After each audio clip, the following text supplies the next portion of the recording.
और इस राज्य का गौरव था एक योद्धा जिसका नाम था प्रताप। ये नाम केवल एक व्यक्ति का नहीं था, बल्कि साहस, उदारता और निस्वार्थ सेवा का पर्याय बन चुका था। प्रताप का नाम सुनते ही लोगों के चेहरों पर विश्वास और सुरक्षा की भावना उमड़ आती थी। प्रताप केवल एक राजकुमार या सेनापति नहीं था, वह अपने लोगों के लिए एक जीवित किंवदंती था।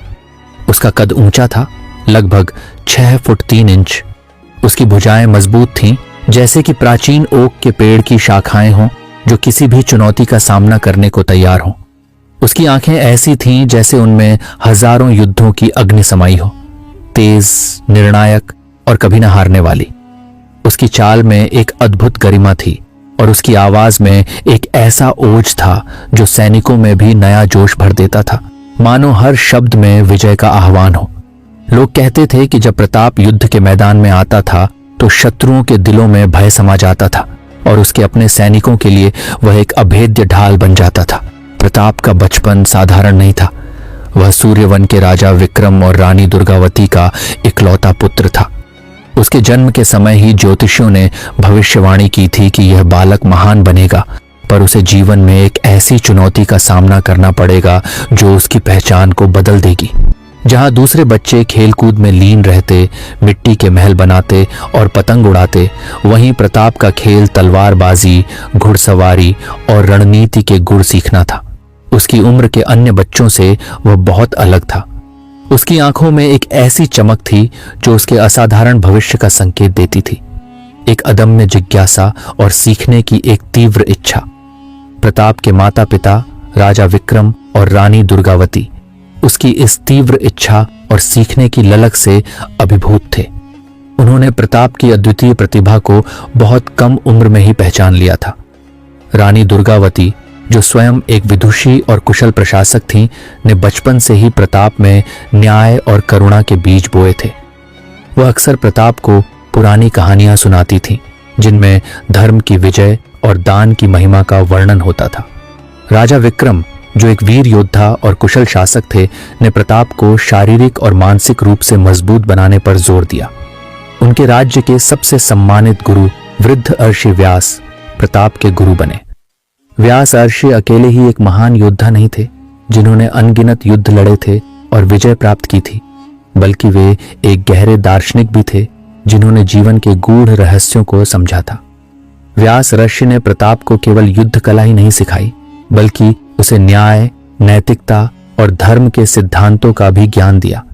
वह कहते थे, हे प्रताप, तलवार तो केवल शरीर को काटती है, पर सच्चा योद्धा वह है जो अन्याय को जड़ से काट दे और धर्म की स्थापना करे। क्रोध और घमंड से भरी तलवार कभी विजय नहीं पाती, पर धैर्य और करुणा से भरी तलवार अजेय होती है। प्रताप ने 10 वर्ष की आयु में पहली बार एक हल्की लकड़ी की तलवार उठाई। उसके छोटे हाथ तलवार को मुश्किल से संभाल पाते थे, पर उसकी आंखों में सीखने की भूख स्पष्ट थी। अर्षि व्यास ने उसे घंटों प्रशिक्षण दिया, सूर्योदय से सूर्यास्त तक। प्रताप ने तलवार के हर वार, हर बचाव, हर मुद्रा को आत्मसात किया। वह घंटों एकाग्र होकर अभ्यास करता था, चाहे धूप हो या बारिश। घुड़सवारी में वह इतना माहिर हो गया कि उसका घोड़ा उसके इशारे पर हवा से बातें करता था, मानो घोड़े और सवार के बीच कोई अदृश्य बंधन हो। 17 वर्ष की आयु तक आते आते वह एक निपुण योद्धा बन चुका था। उसकी तलवार हवा में बिजली की तरह कौंधती थी। उसकी गति ऐसी थी कि शत्रु पलक झपकते ही धराशायी हो जाते थे।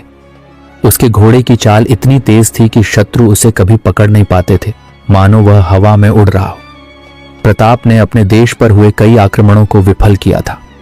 पड़ोसी राज्यों के महत्वाकांक्षी शासक, जो सूर्यवन की धन संपदा पर नजर गड़ाए रहते थे, हर बार उसके अदम्य साहस और अद्वितीय रणनीति के सामने घुटने टेक देते थे। हर युद्ध में उसकी रणनीति अद्वितीय होती थी। वह हमेशा अपने शत्रुओं से एक कदम आगे रहता था। उसकी वीरता की कहानियां सैनिकों के बीच प्रेरणा का स्रोत बन जाती थीं। सैनिक कहते थे, जहां प्रताप की तलवार चलती है वहां शत्रु के होश उड़ जाते हैं, और जहां उसका दयालु स्वभाव प्रकट होता है वहां मित्र उसके लिए जान देने को तैयार हो जाते हैं। लोग कहते थे कि प्रताप जहां अपनी तलवार से शत्रुओं को धूल चटाता है, वहीं अपने दयालु स्वभाव से मित्रों के दिलों को जीत लेता है।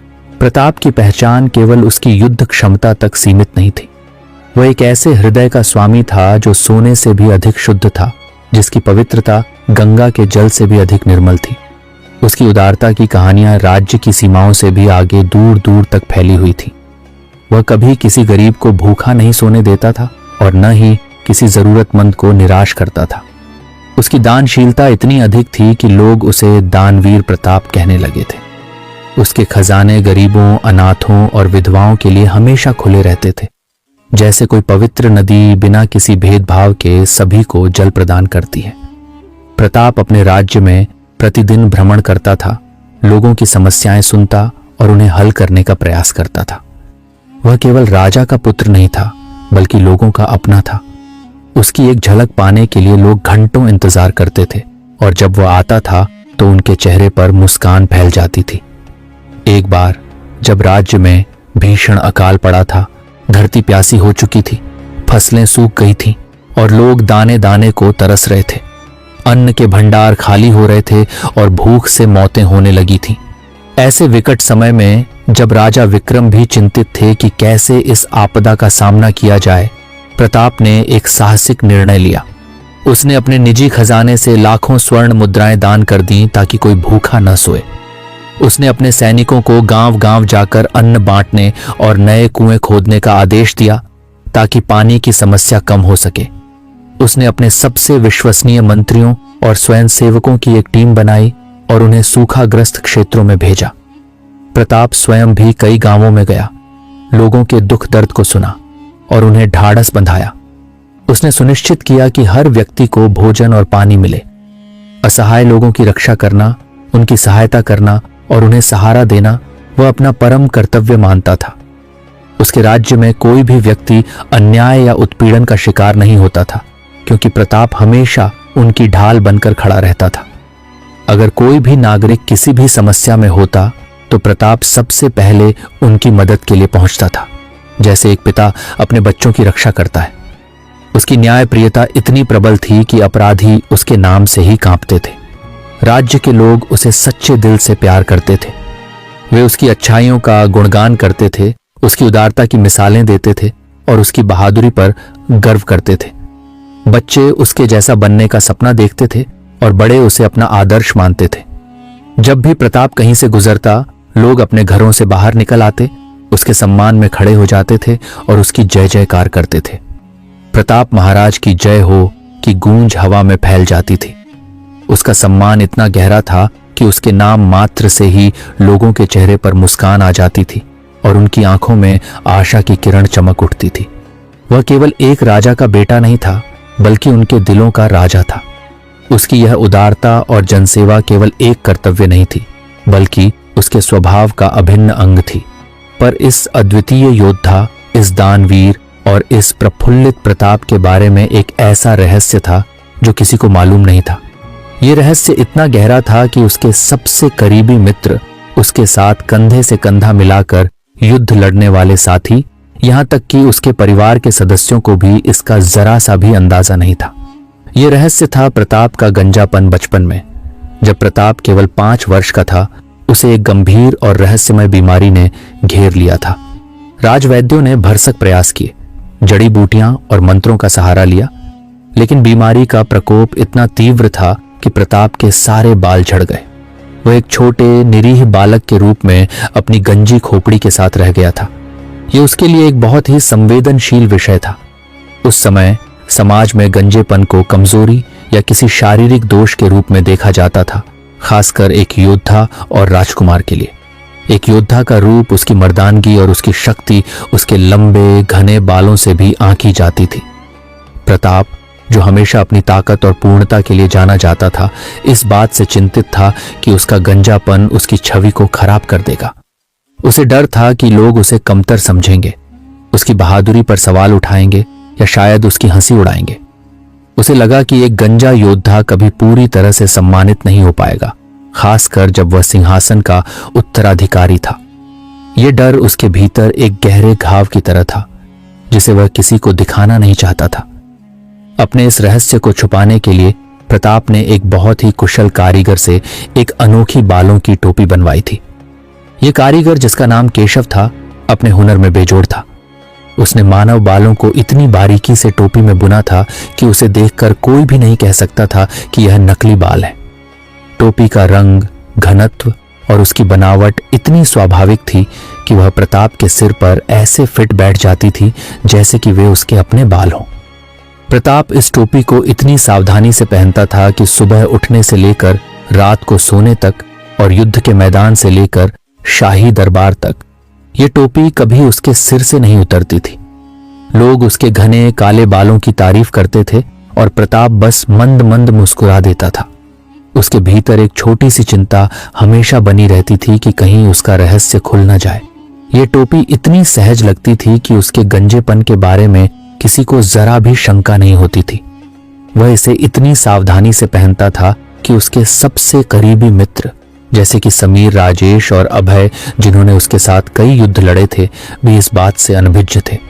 ये तीनों प्रताप के बचपन के मित्र थे और उन्होंने हर सुख दुख में उसका साथ दिया था। समीर एक तेज तर्रार धनुर्धर था जिसकी निशानेबाजी अचूक थी। राजेश एक कुशल रणनीतिकार था जिसकी बुद्धि युद्ध के मैदान में भी काम आती थी। और अभय एक शक्तिशाली गदाधारी था जिसकी ताकत किसी भी शत्रु को धूल चटा सकती थी। वे तीनों प्रताप के लिए केवल मित्र नहीं बल्कि भाई थे और प्रताप भी उन पर असीम विश्वास करता था। फिर भी यह रहस्य उसने उनसे भी छिपा कर रखा था। उसे डर था कि अगर उसके सबसे करीबी मित्रों को भी यह पता चला तो वे भी उसे अलग नजर से देखेंगे या शायद उनकी आंखों में सम्मान कम हो जाएगा। यह डर उसके दिल में एक कांटे की तरह चुभता रहता था, एक ऐसा अदृश्य बोझ जिसे वह वर्षों से ढो रहा था। वह नहीं चाहता था कि उसकी शारीरिक कमी उसके व्यक्तित्व पर हावी हो। एक सुनहरी सुबह जब सूरज की किरणें पत्तों से छनकर जमीन पर सुनहरी रेखाएं बना रही थीं और हवा में फूलों की सुगंध घुली हुई थी, प्रताप ने अपने कुछ बेहद करीबी मित्रों समीर, राजेश और अभय और अन्य योद्धा साथियों के साथ घने जंगल में शिकार खेलने का निश्चय किया। यह जंगल राज्य की पूर्वी सीमा पर स्थित था, जहां जंगली जानवर बहुतायत में थे और प्रकृति अपने सबसे शुद्ध रूप में थी। शिकारी दल में लगभग 50 कुशल योद्धा शामिल थे। सभी अपने धनुष, तलवार और भालों के साथ तैयार थे। सभी मित्र उत्साह से भरे हुए थे क्योंकि प्रताप के साथ शिकार पर जाना अपने आप में एक रोमांचक अनुभव था जिसमें वीरता और प्रकृति के साथ एकांत का अद्भुत मिश्रण था। जंगल की ओर जाते हुए वे अपने फुर्तीले घोड़ों पर सवार होकर सरपट दौड़े जा रहे थे। उनके घोड़ों के खुरों से धूल उड़ रही थी। पेड़ों की डालियां सरसराहट कर रही थीं जैसे वे उनका स्वागत कर रही हों और हवा में एक ताजगी थी जो मन को प्रफुल्लित कर रही थी। पक्षियों का चहचहाना और जानवरों की फुर्ती भरी हरकतें वातावरण को जीवंत बना रही थीं। वे दूर दूर तक फैल गए, जानवरों के पदचिह्नों का पीछा करते हुए। राजेश अपनी बुद्धिमत्ता से जानवरों के रास्तों का पता लगा रहा था। उसकी आंखें हर संकेत को भांप रही थीं, चाहे वह टूटी हुई टहनी हो या मिट्टी पर बने निशान। समीर अपनी धनुष बाण की सटीकता से छोटे शिकारियों पर नजर रख रहा था। उसका निशाना कभी नहीं चूकता था। वह अपने तीर से उड़ते हुए पक्षी को भी गिरा सकता था। और अभय अपनी विशाल गदा के साथ किसी भी बड़े जानवर का सामना करने के लिए तैयार था। उसकी भुजाओं में अदम्य शक्ति थी। वह एक ही वार में किसी भी शत्रु को ढेर कर सकता था। प्रताप सबसे आगे था। उसकी आंखें शिकारी की तरह पैनी थीं और उसका अनुभव उसे जानवरों के व्यवहार को समझने में मदद कर रहा था। वह शांत और एकाग्र था, जैसे एक सच्चा योद्धा होता है। शिकार दल जंगल के गहरे हिस्से में पहुंच चुका था, जहां सूरज की रोशनी मुश्किल से जमीन तक पहुंच पाती थी। पेड़ों की छतरी इतनी घनी थी कि दिन में भी हल्का अंधेरा रहता था। अचानक वातावरण में एक अजीब सी खामोशी छा गई। पक्षियों का चहचहाना बंद हो गया, जानवरों की आवाजें थम गईं। ये एक ऑमिनस शांति थी जो किसी बड़े बदलाव का संकेत दे रही थी। और फिर बिना किसी चेतावनी के एक भयंकर आंधी आई। यह कोई सामान्य हवा नहीं थी, बल्कि एक प्रचंड तूफान था जिसने पलक झपकते ही जंगल को अपनी चपेट में ले लिया। आकाश में पलक झपकते ही काले बादलों का डेरा हो गया और बिजली कड़कने लगी। उसकी चमक से जंगल क्षण भर के लिए एक भूतिया रोशनी में प्रकाशित हो उठता था। पेड़ों की डालियां ऐसे झुकने लगीं जैसे वे किसी अदृश्य दानव के सामने नतमस्तक हो रही हों। उनके पत्ते फटफट कर हवा में उड़ रहे थे, मानो जंगल की आत्मा चीख रही हो। धूल के बवंडर उठने लगे और पत्तियां हवा में ऐसे उड़ रही थीं जैसे कोई विशाल अदृश्य हाथ उन्हें बिखेर रहा हो। बादलों की गर्जना इतनी तेज थी कि जंगल कांप उठा और घोड़ों ने डर के मारे हिनहिनाना शुरू कर दिया। उनकी आंखें भय से चौड़ी हो गई थीं। वे अपने खुरों से जमीन खरोंच रहे थे। यह तूफान इतना अप्रत्याशित था कि किसी को संभलने का मौका ही नहीं मिला। हवा का दबाव इतना अधिक था कि घोड़ों को नियंत्रित करना भी मुश्किल हो रहा था। वे बेचैन होकर इधर उधर भागने की कोशिश कर रहे थे। प्रताप, जो हमेशा शांत और संयमित रहता था, यहां तक कि युद्ध के सबसे भीषण क्षणों में भी इस तूफान की अप्रत्याशितता से थोड़ा विचलित हुआ। उसे लगा कि प्रकृति ने कोई अप्रत्याशित खेल खेल दिया है जो उसकी योजना से बाहर था। वह अपने घोड़े को कसकर पकड़े हुए था। उसकी नजर अपने मित्रों पर थी। आंधी इतनी तेज थी कि प्रताप के सिर से उसकी वो सावधानी से पहनी हुई बालों की टोपी उड़कर दूर जा गिरी। ये पल ऐसा था जैसे समय थम गया हो और जंगल में एक रहस्यमय सन्नाटा छा गया हो। केवल तूफान की ही आवाज बची हो। हवा ने टोपी को इतनी दूर फेंक दिया कि वह पेड़ों के बीच कहीं ओझल हो गई, पूरी तरह से दृष्टि से ओझल हो गई, जैसे वह कभी अस्तित्व में थी ही नहीं। एक अदृश्य शक्ति उसे कहीं दूर ले गई हो। जैसे ही टोपी उड़ी, प्रताप के सिर का रहस्य खुल गया। उसकी चमकती चिकनी गंजी खोपड़ी धूप में कौंध उठी, जो बादलों के बीच से अचानक निकल आई थी। यह एक ऐसा दृश्य था जिसकी किसी ने कल्पना भी नहीं की थी, जिसने वर्षों के रहस्य का अनावरण कर दिया था। समीर, राजेश और अभय, जो प्रताप के ठीक पीछे थे, जब उन्होंने यह देखा तो वे दंग रह गए। उन्हें अपनी आंखों पर विश्वास ही नहीं हुआ। जिस प्रताप को वे हमेशा घने काले बालों वाला मानते थे, वह अचानक पूरी तरह से गंजा निकला। यह उनके लिए किसी चमत्कार से कम नहीं था। एक ऐसा रहस्य जो वर्षों से उनकी आंखों के सामने था, पर वे उसे कभी देख नहीं पाए थे। उनके चेहरे पर हैरानी, अविश्वास और फिर एक हल्की सी मुस्कान फैल गई, जो धीरे धीरे एक अदम्य हंसी में बदलने वाली थी। एक पल के लिए जंगल में सन्नाटा छा गया। केवल तूफान की आवाज ही गूंज रही थी और पत्तों की सरसराहट सुनाई दे रही थी। हवा इतनी तेज थी कि पेड़ों की डालियां एक दूसरे से टकरा रही थीं, एक भयानक संगीत रच रही थी। फिर समीर, राजेश और अभय ने एक दूसरे की ओर देखा। उनकी आंखों में वही अविश्वास था जो प्रताप के चेहरे पर था। एक ऐसा अविश्वास जो अब धीरे धीरे विनोद में बदल रहा था। और फिर धीरे धीरे उनके होठों पर एक मुस्कान फैली और वह मुस्कान एक जोरदार हंसी में बदल गई। उनकी हंसी जंगल में गूंज उठी। पक्षी उड़ गए और जानवर चौंक गए। यह हंसी मजाक भरी थी, थोड़ी हैरान करने वाली और थोड़ी अविश्वास से भरी हुई थी। वे हंसते हंसते लोटपोट होने लगे। कुछ तो अपने घोड़ों पर ही संतुलन खो बैठे। उनकी आंखें आंसुओं से भर गईं। अभय, जो अपनी मजबूत पकड़ के लिए जाना जाता था, अपने घोड़े की गर्दन पकड़े हुए था ताकि गिर न जाए। समीर, जो अपनी तेज बुद्धि और हाजिर जवाबी के लिए जाना जाता था, हंसी रोकते हुए पेट पकड़े हुए बोला, वाह प्रताप, आपका सिर तो अंडे की तरह सफाचट है। हमने कभी सोचा भी नहीं था कि आप गंजे हैं। ये तो कमाल हो गया। आप तो हमेशा अपने घने बालों की तारीफ करवाते थे। हमें तो लगता था कि आपके बाल ही आपकी ताकत का राज है। उसकी आवाज में हैरानी और खुशी दो नो थी। राजेश, जो हमेशा गंभीर रहता था और अपनी रणनीतिक सोच के लिए प्रसिद्ध था, अब हंसते हंसते लौटपोट होते हुए बोला, आप हमेशा अपने आप को जवान और बलशाली साबित करते रहे और हमें बेवकूफ बनाते रहे। हम तो आपकी जवानी के राज पर मोहित थे, पर असली राज तो यह गंजापन निकला। यह तो अब तक का सबसे बड़ा रहस्य था। आप तो सचमुच छिपा रुस्तम निकले। उसकी हंसी रुकने का नाम नहीं ले रही थी। अभय, जिसने हमेशा प्रताप को अपना आदर्श माना था और कभी उस पर मजाक नहीं किया था, अब भी थोड़ा अचंभित होकर पर हंसते हुए बोला, यह तो कमाल हो गया। हमने तो कभी सपने में भी यह ख्याल नहीं किया था कि हमारे महान प्रताप गंजे हैं। आप तो हमेशा इतने संस्कारी और गंभीर दिखते थे। यह तो एक बहुत ही मजेदार रहस्य निकला। हमें तो लगा था कि आपके लंबे बाल ही आपकी प्रतिष्ठा का हिस्सा है। प्रताप ने अपने मित्रों की हंसी सुनी, उनकी हैरानी देखी और उनके मजाक भरे शब्दों को सुना। एक पल के लिए उसके चेहरे पर थोड़ी शर्मिंदगी आई। एक लालिमा उसके गालों पर फैल गई। उसे लगा कि उसका सबसे बड़ा डर आज सच हो गया है। वर्षों का छिपा हुआ बोझ आज तूफान के एक झोंके से बाहर आ गया था, पर वह क्षण भर की थी। उसने अपने मित्रों को देखा, उनकी आंखों में अब भी अविश्वास और थोड़ी खुशी थी, और फिर अपनी गंजी खोपड़ी पर हाथ फेरा, एक गहरी सांस ली, और फिर अचानक एक खिलखिलाती हुई हंसी उसके कंठ से फूटी। यह हंसी इतनी स्वाभाविक और इतनी जोर की थी कि उसके मित्र भी उसकी हंसी सुनकर रुक गए। उनकी हंसी बीच में ही थम गई। वे अचंभित होकर प्रताप को देख रहे थे। प्रताप हो करता हुआ खिलखिलाकर हंस पड़ा।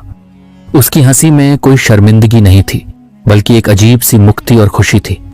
उसे लगा कि वर्षों का बोझ उसके कंधों से उतर गया है और वह अब स्वतंत्र है। वह अपनी आंखों से आंसू पोंछते हुए हंस रहा था। यह हंसी उसके भीतर के वर्षों के दबे हुए डर को बाहर निकाल रही थी। हंसते हुए प्रताप ने कहा, हाँ मेरे प्यारे मित्रों, मैं हमेशा अपना गंजापन छिपाने का प्रयास करता रहा। मैंने सोचा था कि यह मेरा एक छोटा सा रहस्य है जिसे मैं अपने तक ही रखूंगा। मुझे डर था कि अगर यह बात पता चली तो लोग मुझे अलग नजर से देखेंगे या शायद मेरी बहादुरी पर सवाल उठाएंगे। मैं एक योद्धा था और मुझे लगा कि यह मेरे लिए एक कमजोरी होगी, एक ऐसा दाग जो मेरी प्रतिष्ठा को धूमिल कर देगा। उसने अपनी हंसी जारी रखते हुए कहा, पर मुझे मालूम था कि एक दिन मेरा यह राज खुलकर रहेगा। मैंने हमेशा इस पल के आने की तैयारी कर रखी थी। जब मेरे अपने बालों ने मेरा साथ नहीं दिया, जब वे मुझे छोड़कर चले गए, तो दूसरों के बाल मेरे सिर पर सदा के लिए कैसे रह सकते थे। आखिरकार जो मेरा अपना नहीं, वह कब तक मेरा साथ देगा। यह नियति का खेल है और इसे स्वीकार करना ही सबसे बड़ी शक्ति है। आज मैं हल्का महसूस कर रहा हूं, जैसे मैंने एक बड़ा बोझ उतार दिया हो और मुझे अब किसी चीज का डर नहीं है। प्रताप की यह बात सुनकर उसके मित्र एकदम शांत हो गए। उनकी हंसी रुक गई और उनके चेहरों पर शर्मिंदगी के भाव उभर आए। उन्होंने सोचा कि उन्होंने प्रताप पर हंसकर कितनी बड़ी गलती कर दी है। उन्होंने सोचा कि प्रताप नाराज होगा, शर्मिंदा होगा या शायद दुखी होगा, लेकिन प्रताप ने तो स्वयं अपने आप पर हंसकर उनकी सारी शर्मिंदगी दूर कर दी थी। उसकी ईमानदारी और उसका साहस देखकर वे अचंभित थे। यह कोई साधारण योद्धा नहीं था, बल्कि एक ऐसा व्यक्ति था जो अपनी कमजोरियों को भी गले लगा सकता था और उन्हें अपनी शक्ति बना सकता था। समीर, जिसने पहले प्रताप पर मजाक किया था, अब गंभीर होकर सिर झुकाते हुए बोला, प्रताप, हम आपसे बहुत माफी चाहते हैं। हमने आपकी इस बात पर हंसकर बहुत बड़ी भूल की है।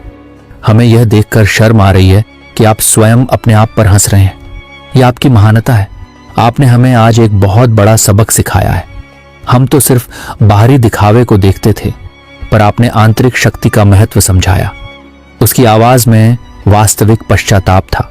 राजेश ने भी अपनी गलती स्वीकार करते हुए गहरी सांस लेकर कहा, हमें लगा था कि आप नाराज होंगे, पर आपने हमें यह दिखा दिया कि सच्चा साहस केवल युद्ध के मैदान में ही नहीं होता, बल्कि अपनी कमजोरियों को स्वीकार करने में भी होता है। आपने हमें आज एक अनमोल सबक सिखाया है। हम तो आपके बाहरी रूप पर मोहित थे, पर आज हमने आपके भीतर के असली प्रताप को देखा है। अभय ने भावुक होकर अपनी आंखों में आंसू लिए कहा, सरदार, आप वाकई बहुत दिलदार हैं। आपकी यह ईमानदारी और आपका यह खुलापन हमें यह सिखाता है कि किसी भी इंसान की असली पहचान उसके बाहरी रूप से नहीं, बल्कि उसके चरित्र और उसके दिल से होती है। आपने आज हमें एक बहुत बड़ा सबक सिखाया है। हम आपकी इस ईमानदारी और बहादुरी को कभी नहीं भूलेंगे। हम अब आपको और भी अधिक सम्मान देते हैं। उसकी आवाज भर्रा गई थी। प्रताप ने मुस्कुराते हुए अपने मित्रों को देखा। उसकी आंखों में अब कोई शर्मिंदगी नहीं थी, केवल आत्मसंतोष और खुशी थी। उसे लगा कि यह मुक्ति का क्षण है और उसने अपने सच्चे स्वरूप को स्वीकार कर लिया है। उसने कहा, मेरे प्यारे मित्रों, इसमें शर्मिंदा होने की कोई बात नहीं। मैं गंजा हूं और यह मेरी सच्चाई है। मैंने इसे छिपाने की कोशिश की, लेकिन अब जब यह खुल गया है तो इसे स्वीकार करने में क्या हर्ज है। आखिरकार हम सब इंसान हैं और हम सब में कोई ना कोई कमी होती है। उसने आगे कहा, असल सुंदरता बाहरी रूप में नहीं, बल्कि भीतर होती है। महत्वपूर्ण यह है कि आपका दिल कैसा है, आपके विचार कैसे हैं और आप दूसरों के साथ कैसा व्यवहार करते हैं। मेरे बालों का ना होना मेरे साहस को कम नहीं करता और न ही मेरी उदारता को, बल्कि आज मुझे लगता है कि मैं और भी हल्का और स्वतंत्र महसूस कर रहा हूं, जैसे मैं अपने वास्तविक रूप में आ गया हूं और मुझे अब किसी दिखावे की जरूरत नहीं। उस दिन के बाद प्रताप ने कभी अपनी बालों की टोपी नहीं पहनी। उसने उसे हमेशा के लिए त्याग दिया। वह हमेशा अपनी गंजी खोपड़ी के साथ ही घूमता था और उसे इस बात पर गर्व था। उसके गंजेपन ने उसे और भी अधिक प्रिय बना दिया, क्योंकि इसने उसकी मानवीयता और उसकी सच्चाई को उजागर किया था। लोग जो पहले उसके घने बालों की तारीफ करते थे, अब उसकी ईमानदारी और साहस की तारीफ करने लगे। वे जानते थे कि उनका योद्धा, उनका दानवीर, उनका प्रफुल्लित प्रताप केवल शारीरिक रूप से मजबूत नहीं था, बल्कि मानसिक और भावनात्मक रूप से भी दृढ़ था। उसकी आत्म स्वीकृति ने उसे एक नया आयाम दिया था, एक ऐसी आभा जो उसके व्यक्तित्व को और भी अधिक निखारती थी। प्रताप ने अपने राज्य में एक नया अभियान शुरू किया। उसने लोगों को यह सिखाना शुरू किया कि उन्हें अपनी कमियों को स्वीकार करना चाहिए और उन पर हंसना चाहिए। उसने कहा कि जब आप अपनी कमियों को स्वीकार करते हैं तो वे आपकी शक्ति बन जाती हैं। उसने कई सभाएं की जहां उसने अपनी कहानी सुनाई और लोगों को अपनी कमियों को गले लगाने के लिए प्रोत्साहित किया। उसने कहा कि बाहरी दिखावा अक्सर हमें अपनी असली पहचान से दूर कर देता है और हमें खुद को वैसा ही स्वीकार करना चाहिए जैसे हम हैं। एक बार एक युवा लड़की जिसका नाम मीरा था, प्रताप के पास आई। मीरा एक प्रतिभाशाली चित्रकार थी, पर उसके मुंह पर बचपन से ही एक बड़ा बदरंग निशान था। इस निशान के कारण वह हमेशा चेहरा छिपा कर रखती थी और बहुत शर्मिंदा रहती थी। वह कभी किसी से बात नहीं करती थी और उसकी कला भी उसकी निराशा से फीकी पड़ गई थी। प्रताप ने उसे अपने दरबार में बुलाया और उसे अपनी कहानी सुनाई और उसे समझाया कि उसकी असली सुंदरता उसके दिल में है, उसकी करुणा में है और उसके गुणों में है। उसने मीरा को प्रेरित किया कि वह अपने निशान को कमजोरी न माने, बल्कि उसे अपनी अनूठी पहचान समझे। उसने मीरा से कहा, मीरा, तुम्हारी कला तुम्हारे हाथों में है, तुम्हारे दिल में है, न कि तुम्हारे चेहरे पर। तुम्हारे निशान तुम्हें नहीं रोक सकते, बल्कि तुम्हें और भी मजबूत बना सकते हैं। प्रताप की बातों से प्रेरित होकर मीरा ने अपना चेहरा दिखाना शुरू कर दिया। उसने अपनी कला को फिर से जुनून के साथ अपना लिया और उसने अपने निशान को अपनी प्रेरणा बना लिया।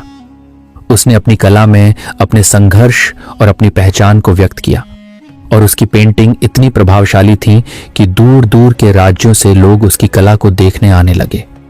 मीरा ने समाज में अपनी पहचान बनाई, एक कुशल कलाकार के रूप में, जिसने अपनी कला से कई लोगों के जीवन में रंग भरे और दूसरों को अपनी कमियों को स्वीकार करने के लिए प्रेरित किया।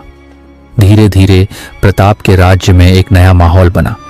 लोग एक दूसरे को उनके बाहरी रूप से नहीं, बल्कि उनके आंतरिक गुणों से आंकने लगे।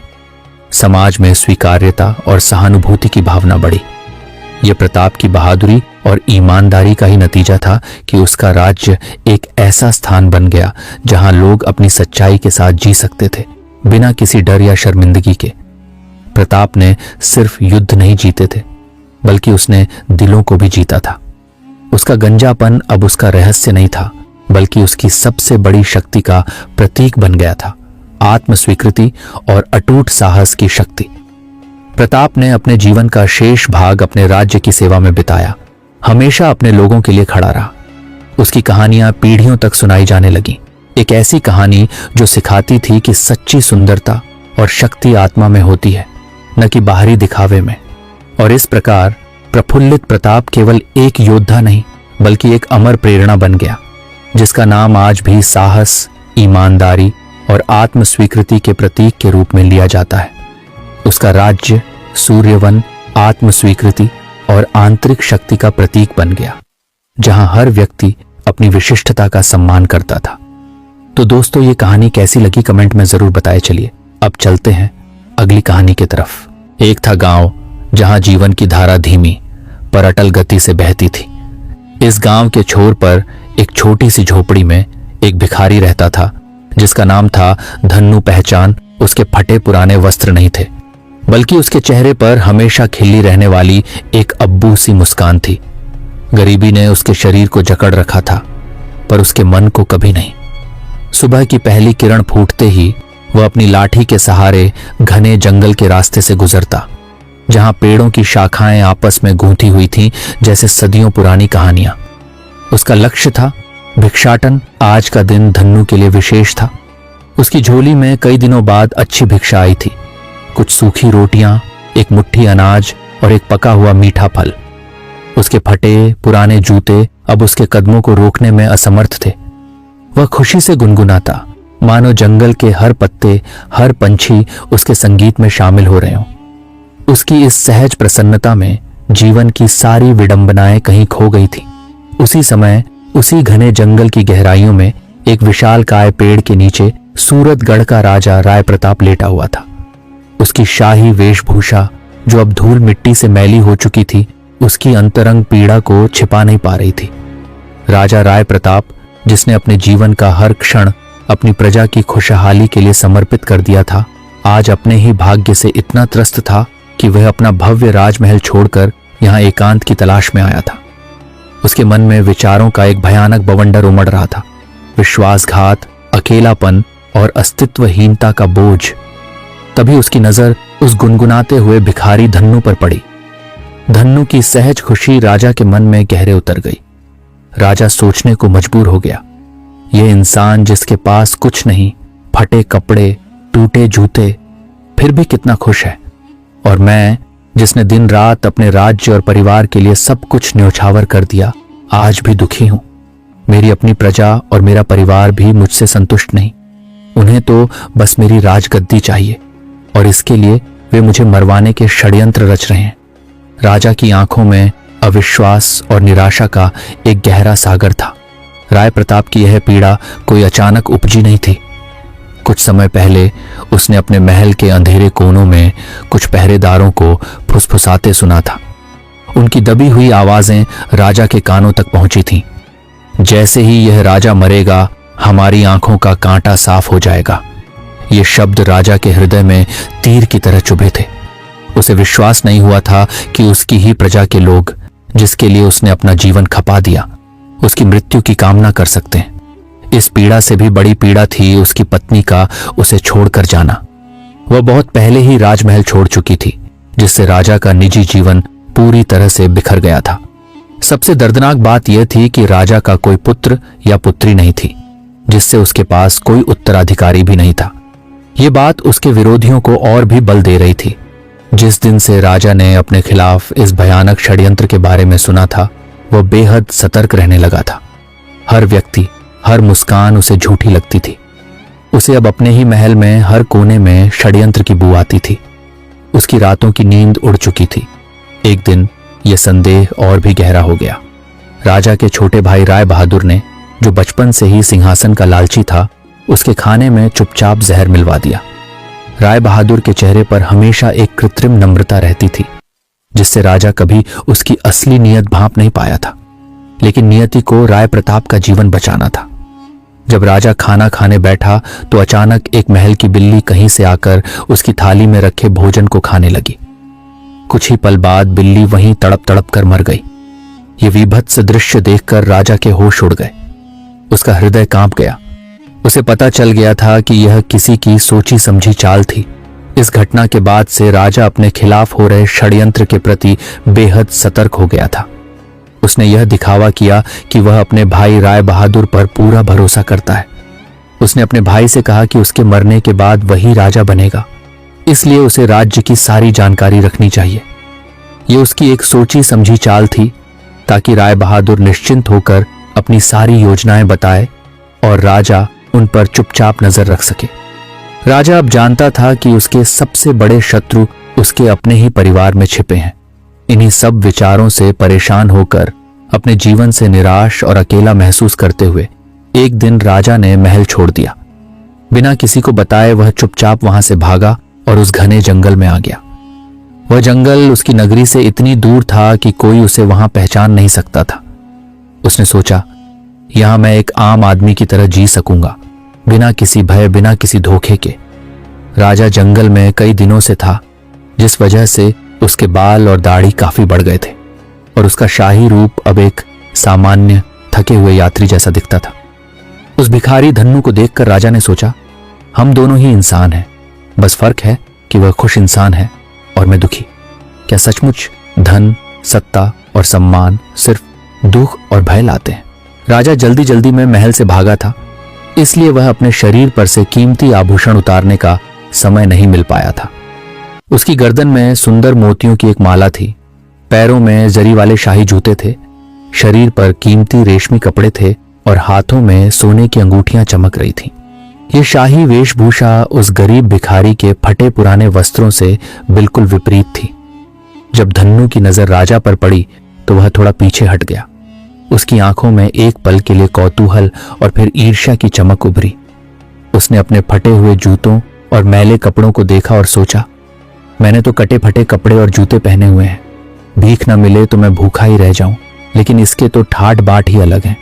ये कितना खुश नसीब है कि इसने हीरे जवाहरात, सुंदर कपड़े और जूते पहने हुए हैं, लेकिन इसके बाद भी यह खुश नजर नहीं आ रहा है।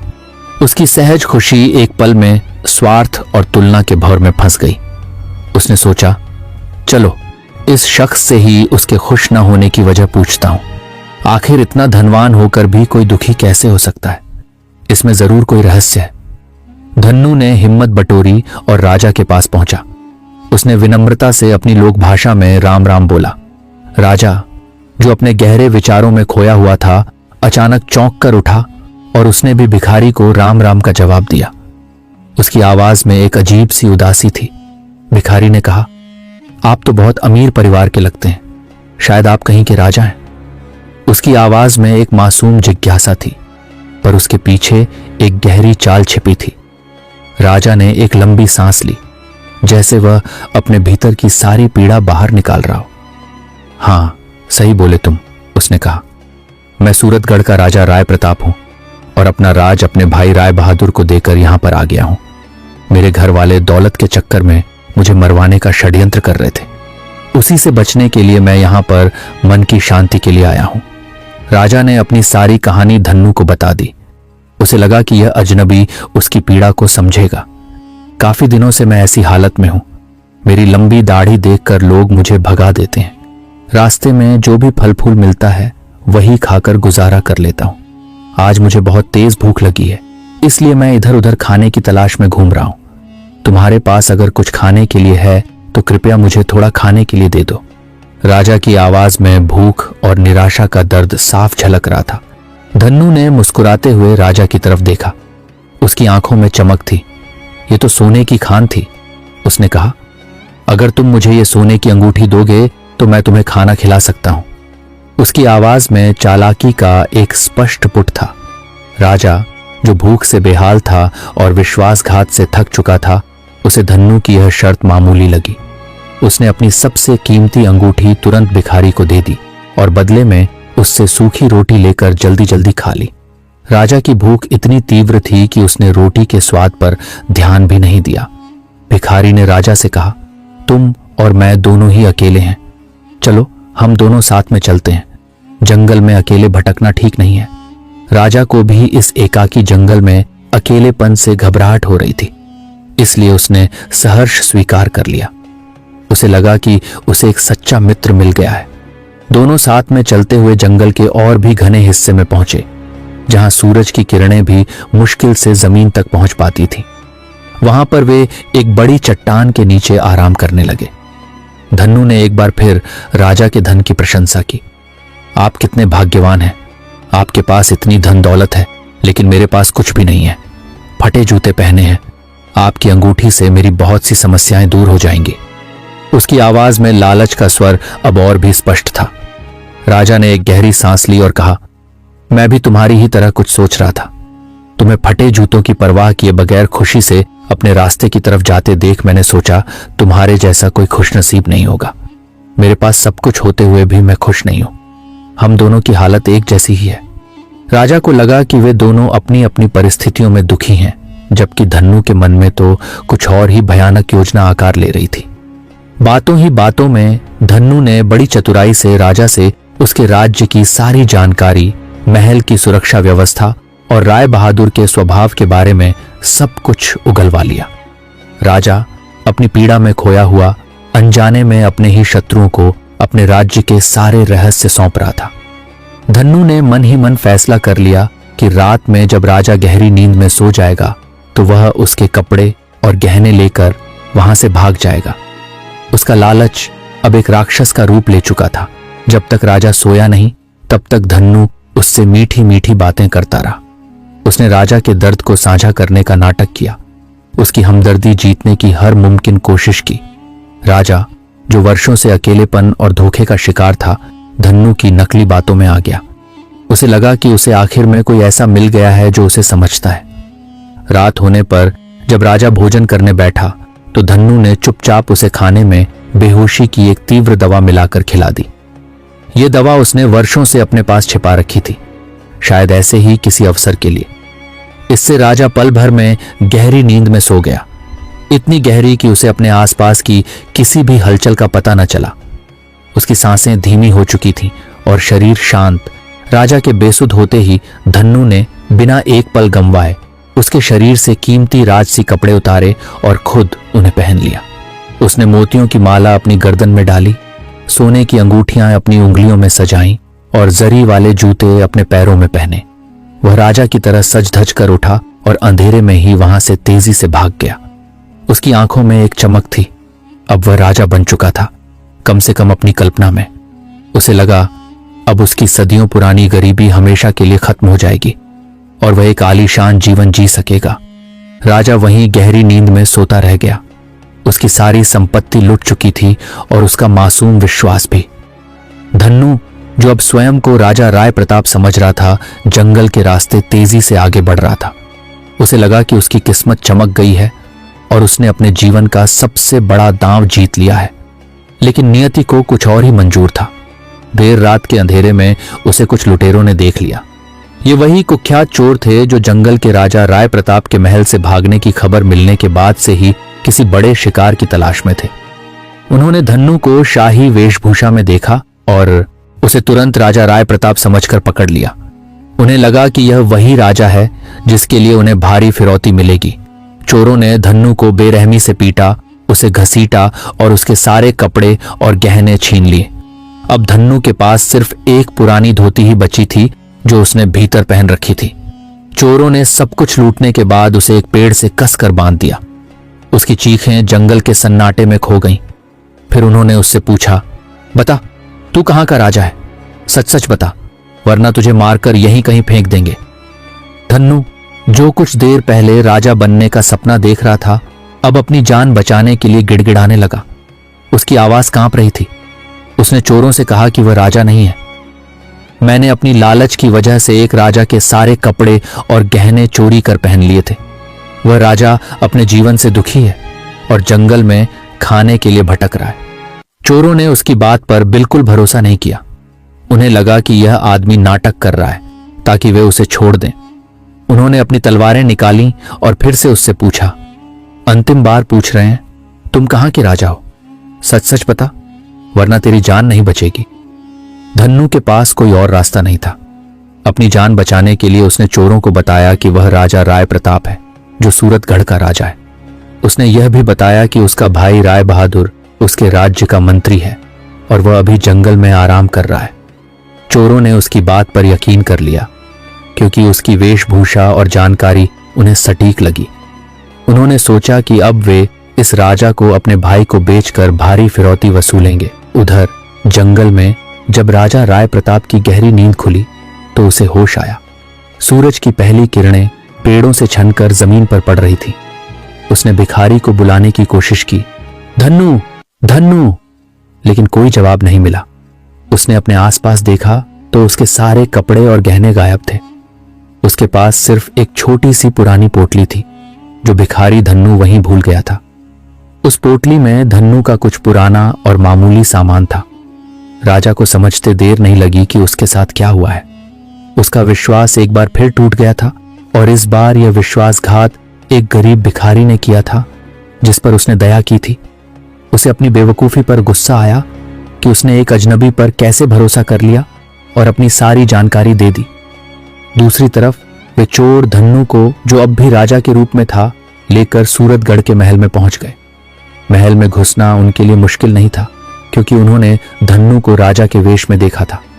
वे महल के मुख्य द्वार पर पहुंचे और पहरेदारों को धमकाया। वहां पहुंचकर वे राजा के भाई राय बहादुर से मिले और बोले, हमारे पास आपका भाई है, अगर आप उसे जिंदा बचाना चाहते हैं तो उसके लिए आपको 3000 सोने के सिक्के देने होंगे। चोरों को लगा कि वे एक बड़ी बाजी जीत गए हैं और अब वे माला माल हो जाएंगे। यह सुनकर राय बहादुर के चेहरे पर एक अजीब सी दुष्ट मुस्कान आई। उसने सोचा, मेरी योजना सफल हो गई। अब यह मर जाएगा और मैं राजा बनूंगा। मुझे तो इसे ढूंढने की भी जरूरत नहीं पड़ी। उसने चोरों से बोला, ठीक है, इसके लिए तुम्हें मेरे भाई को मुंह पर कपड़ा बांधकर राजमहल लाना होगा, तभी हम तुम्हें सोने के 3000 सिक्के देंगे। राय बहादुर का इरादा था कि वह अपने भाई को पहचान न सके, ताकि बाद में उसे मारकर आसानी से सिंहासन हथिया सके और किसी को शक भी न हो। चोर उस भिखारी धन्नू के मुंह पर कपड़ा बांधकर उसे राजमहल लाए और उसे राय बहादुर के हवाले कर दिया। राजा के कपड़ों में धन्नू को देखकर राय बहादुर को एक पल के लिए यकीन हुआ कि यह उसका भाई ही है। उसने सोचा कि अब वह इसे मारकर खुद राजा बन जाएगा। लेकिन जब उसने भिखारी के मुंह से कपड़ा हटाया तो राय बहादुर की आंखों में क्रोध की ज्वाला भड़क उठी। धन्नू के साधारण चेहरे और डरी हुई आंखों को देखकर राय बहादुर समझ गया कि यह उसका भाई नहीं है। उसने गुस्से में चोरों को कहा, मुझे पता था कि तुम लोग दौलत के चक्कर में मुझसे झूठ बोल रहे हो। यह आदमी मेरा भाई नहीं है, यह तो एक मामूली भिखारी है। उसकी आवाज पूरे महल में गूंज उठी। हम तुम्हें 2 महीने का समय देते हैं, मेरे असली भाई को पकड़कर लाओ।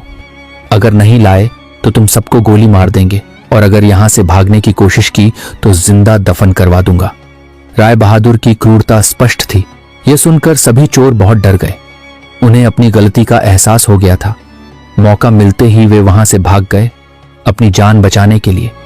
रास्ते में उन्होंने भिखारी धन्नू से कहा, तुम सही थे, अब हमें बताओ वह असली राजा कहां पर है, फिर तुम्हें भी फिरौती के धन में हिस्सा देंगे।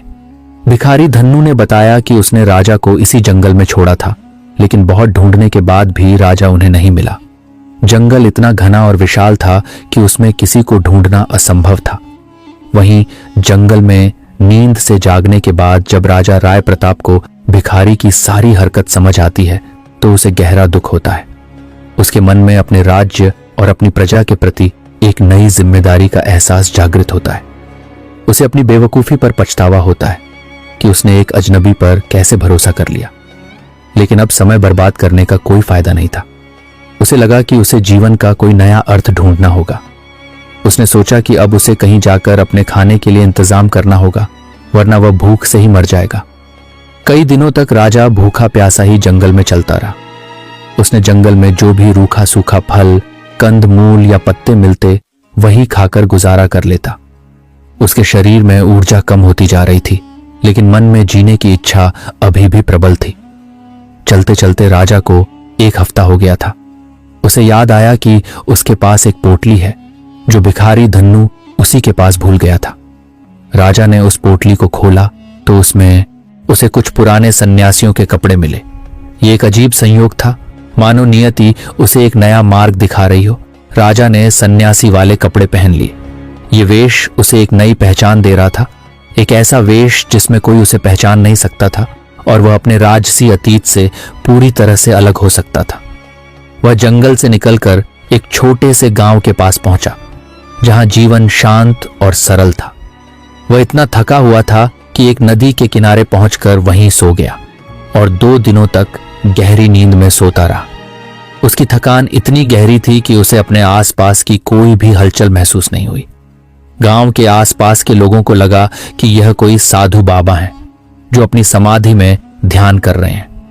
भारतीय संस्कृति में साधुओं का बहुत सम्मान होता है, उन्हें भगवान का रूप माना जाता है। लोगों ने श्रद्धापूर्वक सो रहे राजा के पास चावल चढ़ा दिया। कुछ लोगों ने धूप जला दी और फूल चढ़ाए। जब तीसरे दिन राजा की नींद खुली तो उसे अपने पास बहुत सारे फलों, दूध और अन्य खाद्य सामग्री का चढ़ावा मिला। यह देखकर वह बहुत खुश हो गया। उसे लगा कि भगवान ने उसे एक नया रास्ता दिखाया है, एक ऐसा मार्ग जहां उसे अपने अस्तित्व के लिए संघर्ष नहीं करना पड़ेगा। राजा ने मन में सोचा कि सन्यासियों का जीवन अच्छा है, बिना मेहनत किए भोजन मिल जाता है और कोई पहचान भी नहीं सकता। अब उसे यहां से कहीं और जाने की आवश्यकता भी नहीं होगी। राजा ने वहीं पर एक छोटी सी कुटिया बना ली और उसी में रहने लगा। गांव के लोग उसे एक चमत्कारी साधु मानकर उसकी पूजा करते और चढ़ावे में खाने के लिए फल, दूध और अन्य चीजें देकर जाने लगे। राजा ने महसूस किया कि इस वेश में उसे अप्रत्याशित सम्मान मिल रहा है, वह भी बिना किसी राजसी जिम्मेदारी के। उसे लगा कि उसने जीवन का सही मार्ग खोज लिया है। राजा ने साधु के वेश में रहते हुए कई दिनों तक शांति का अनुभव किया। उसे लगा कि वह अपने जीवन की सभी समस्याओं से दूर आ गया है। उसे महल की साजिशें, भाई का धोखा और प्रजा की अपेक्षाएं अब दूर की बातें लगती थीं। लेकिन यह शांति क्षणिक थी। एक दिन गांव के सभी लोग मिलकर उसके पास गए और उससे कहने लगे, बाबा, हमारे गांव में बहुत सालों से बारिश नहीं हुई है। हमारी फसलें सूख रही हैं, पशु मर रहे हैं, हमारे बच्चे भूखे मर रहे हैं। आप कोई उपाय करें, हमें इस संकट से उबारें। उनकी आंखों में आशा और निराशा दोनों का मिश्रण था। यह सुनकर राजा अंदर से परेशान हो गया। वह तो एक सामान्य इंसान था, कोई चमत्कारी साधु नहीं। वह अपनी सच्चाई भी नहीं बता सकता था, क्योंकि इससे उसकी पहचान उजागर हो जाती और लोग उसे एक ठग समझते। उसने सोचा, अब क्या करूं? उसने कुछ देर सोचा और फिर लोगों को बोला, इसके लिए कठोर उपवास करना होगा और अगले 2 महीने तक कोई भी इस कुटिया के अंदर नहीं आएगा। मैं भगवान से विशेष प्रार्थना करूंगा। गांव वाले उसकी बात मान गए। लोग दूर से ही कुटिया के बाहर श्रद्धापूर्वक चढ़ावा चढ़ाकर चले जाते थे और उसके लिए भजन कीर्तन करते थे। कुटिया के भीतर राजा सोचने लगा कि उसका जीवन हर तरह से मुश्किलों से भरा है। उसे दूसरों का अच्छा जीवन देखकर जलन नहीं करना चाहिए। साधु बनकर मैं बैठे बैठे खा रहा हूं, लेकिन मेरा जीवन एक कैदी की तरह हो गया है। मुझे एक ही जगह पर बैठे रहना होता है। कहां मैं हर रोज बढ़िया बढ़िया शाही भोजन खाता था और कहां यहां सिर्फ फल खाकर जिंदा हूं। उसे अपनी राजसी जिंदगी की याद आने लगी, जब वह अपने महल में अपनी मर्जी का मालिक था। भले ही वह चुनौतियों से भरा था, राजा मूल रूप से नास्तिक था। उसे ईश्वर के अस्तित्व पर कभी विश्वास नहीं था। इसलिए साधु के वेश में उसे भगवान का भजन करने का ढोंग करना पड़ रहा था। वह मन ही मन भगवान के अस्तित्व पर सवाल उठाता था और अपने इस ढोंग से ऊब चुका था। उसने सोचा, जैसे ही 2 महीने पूरे होंगे मैं यहां से चला जाऊंगा। इस ढोंग से छुटकारा पाना होगा। धीरे धीरे समय बीतता जा रहा था और राजा के मन में बेचैनी बढ़ती जा रही थी। उसे लगा कि वह एक जाल में फंस गया है। एक दिन राजा बहुत परेशान होकर खुद ही भगवान से कहने लगा। उसकी आवाज में निराशा और हताशा थी। हे भगवान, मुझे बचा लो। आप ही कोई चमत्कार कर दो। मैं अपनी समस्याओं से भागकर यहां आया हूं, लेकिन अब मुझे अपनी गलती का एहसास हो गया है। इस बार उसकी प्रार्थना दिल से निकली थी। इसके बाद राजा ने भगवान से अपनी सारी गलतियों के लिए माफी भी मांगी। राजा ने भगवान के सामने हाथ जोड़ते हुए कहा, मुझे समझ आ गया है कि अपनी मुसीबतों से कभी घबराकर भागना नहीं चाहिए, बल्कि उनका डटकर सामना करना चाहिए। मैंने कायरता दिखाई। हे भगवान, मेरी लाज रख लो। इस गांव में बारिश करवा दो। मुझे अपनी प्रजा की परवाह है, भले ही मैं यहां साधु के वेश में हूं। उसकी आंखों से आंसू बह रहे थे। वहीं गांव के लोग रोजाना कुटिया के बाहर आते, अपनी अटूट श्रद्धा से भजन कीर्तन करते और दूर से चढ़ावा चढ़ाकर घर को लौट जाते थे। उनकी अटूट आस्था और राजा की उस सच्ची प्रार्थना का फल मिलना ही था, जो उसके हृदय की गहराइयों से निकली थी। इसी तरह 2 महीने पूरे होने वाले होते हैं। तभी एक दिन गांव के लोग खुशी से चिल्लाते हुए दौड़े दौड़े राजा के पास आते हैं और कहते हैं कि बाबा, आप तो महान हैं। आपके चमत्कार से हमारे गांव में जोरदार बारिश हुई है। राजा यह सुनकर हक्का बक्का रह गया। उसे विश्वास नहीं हुआ कि उसकी प्रार्थना सुन ली गई है। उसके मन में भगवान के प्रति एक नया विश्वास जागा। राजा कहने लगा, अब मुझे इजाजत दो, मैं यहां से जाना चाहता हूं। क्योंकि उसे अब साधु का जीवन रास नहीं आ रहा था और उसे अपनी असली जिम्मेदारी का एहसास हो गया था। उसे लगा कि उसे अपने राज्य वापस लौटना चाहिए, लेकिन लोगों ने उन्हें रोक लिया। लोगों ने कहा कि वे एक आदमी भेजेंगे जो उनकी सेवा किया करेगा, ताकि वह हमेशा उनके साथ रहे। राजा ने भी सोचा, चलो ठीक है, आगे जो होगा देखा जाएगा, और वहीं पर रहने लगा। कुछ समय बाद वह भिखारी धन्नू और वे चोर जो राय बहादुर के दिए हुए 2 महीने की समय सीमा से भयभीत थे, राजा राय प्रताप को ढूंढते ढूंढते उसी गांव में आ गए। उन्होंने गांव के लोगों से उस चमत्कारी बाबा के बारे में सुना जो लोगों की समस्याओं को दूर करने के उपाय बताता है और जिसके कारण गांव में बारिश हुई है। उन्हें लगा कि शायद यह बाबा उनके भाई को ढूंढने में मदद कर सके या उनके लिए कोई रास्ता निकाल सके। जब वे लोग उस बाबा से मिले तो राजा और भिखारी एक दूसरे को तुरंत पहचान जाते हैं। उनकी आंखों में एक अजीब सी चमक आती है।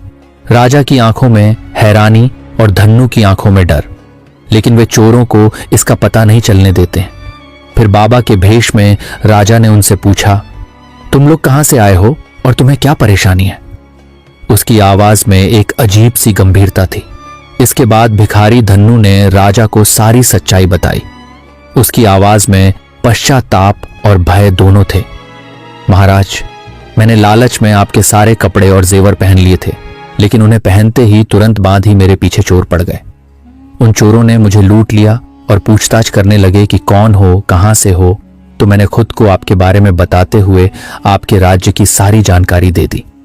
उसके बाद वो चोर मुझे राजमहल ले गए, जहां पर 3000 सोने के सिक्के में वो मुझे आपके भाई को देने वाले थे। आपके भाई ने बताया कि वह आपको मरवाना चाहता है और खुद वहां का राजा बनना चाहता है, लेकिन जब उसने मेरा चेहरा देखा तो उसने मुझे पहचान लिया और चोरों को 2 महीने के अंदर आपको ढूंढ निकालने के लिए कहा। तभी से हम सभी आपको ढूंढ रहे हैं। धन्नू ने अपनी सारी गलती स्वीकार कर ली। भिखारी ने राजा से कहा कि तुम साधु बनकर इन चोरों को जो कहेंगे ये मान जाएंगे। इसके बाद राजा साधु के भेष में चोरों के सामने गया और भिखारी से सुनी सारी समस्याएं चोरों को बताने लगा। ये सुनकर सारे चोर हैरानी में पड़ गए। उन्हें विश्वास हो गया कि यह बाबा सचमुच चमत्कारी है, जो उनकी सारी बातें जानता है और उनका भविष्य देख सकता है। उन्होंने राजा से बोला, बाबा, हमें इस परेशानी से बाहर निकाल दो। हम आपके सच्चे भक्त बन जाएंगे और जीवन भर आपकी सेवा करेंगे। राजा ने एक गहरा सांस ली और कहा, ठीक है, तुम लोग मुझे उस राजा के महल लेकर चलो। मैं वहां पर जाकर खुद ही सब कुछ देखना चाहता हूं। महल में कहना कि तुम्हारे साथ एक बहुत बड़े साधु महात्मा आए हैं जो हर व्यक्ति का भूत और भविष्य जानते हैं। राजा की योजना अब स्पष्ट थी। वह अपने राज्य वापस लौट रहा था। चोर और भिखारी साधु बने राजा को अपने साथ लेकर सूरतगढ़ के महल पहुंच गए। चोरों ने राजा के मंत्री भाई राय बहादुर से कहा कि हमारे साथ बहुत बड़े महात्मा आए हैं जो आपको आपके भाई राजा राय प्रताप से मिलवा सकते हैं। राय बहादुर को लगा कि यह कोई नया छल है, लेकिन महात्मा की बात सुनकर उसे आशा हुई कि शायद वह अपने भाई को ढूंढ सके। उसे लगा कि यह साधु उसके भाई को ढूंढने में मदद करेगा। महल में साधु के रूप में आए राजा की खूब सेवा की गई। राय बहादुर ने उसके सामने हाथ जोड़े और बोला, बाबा, कृपया कर मुझे मेरे भाई से मिलवा दें। आज मैं इस राज्य का राजा बनने जा रहा हूं। मेरा भाई बिना कुछ बताए महल छोड़कर यहां से चले गए हैं। उसकी आवाज में चिंता का दिखावा था, जबकि मन में तो वह केवल सिंहासन पर बैठने का सपना देख रहा था। फिर वो साधु के रूप में राजा चोरों के पास गया और उनसे कहा कि मैं थोड़ी देर के लिए इसका राजा भाई बन जाता हूं।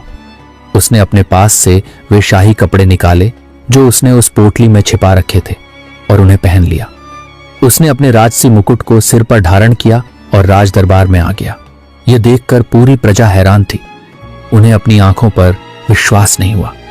महाराज राय प्रताप की जय हो के नारों से पूरा महल गूंज उठा। राजा वापस आ गए हैं, हमारे महाराज वापस आ गए हैं। उन्होंने राजा से पूछा कि वह इतने दिनों तक कहां पर थे। वहीं राजा का भाई राय बहादुर यह सब देखकर हैरान था। उसकी सारी योजनाएं धरी की धरी रह गई थीं।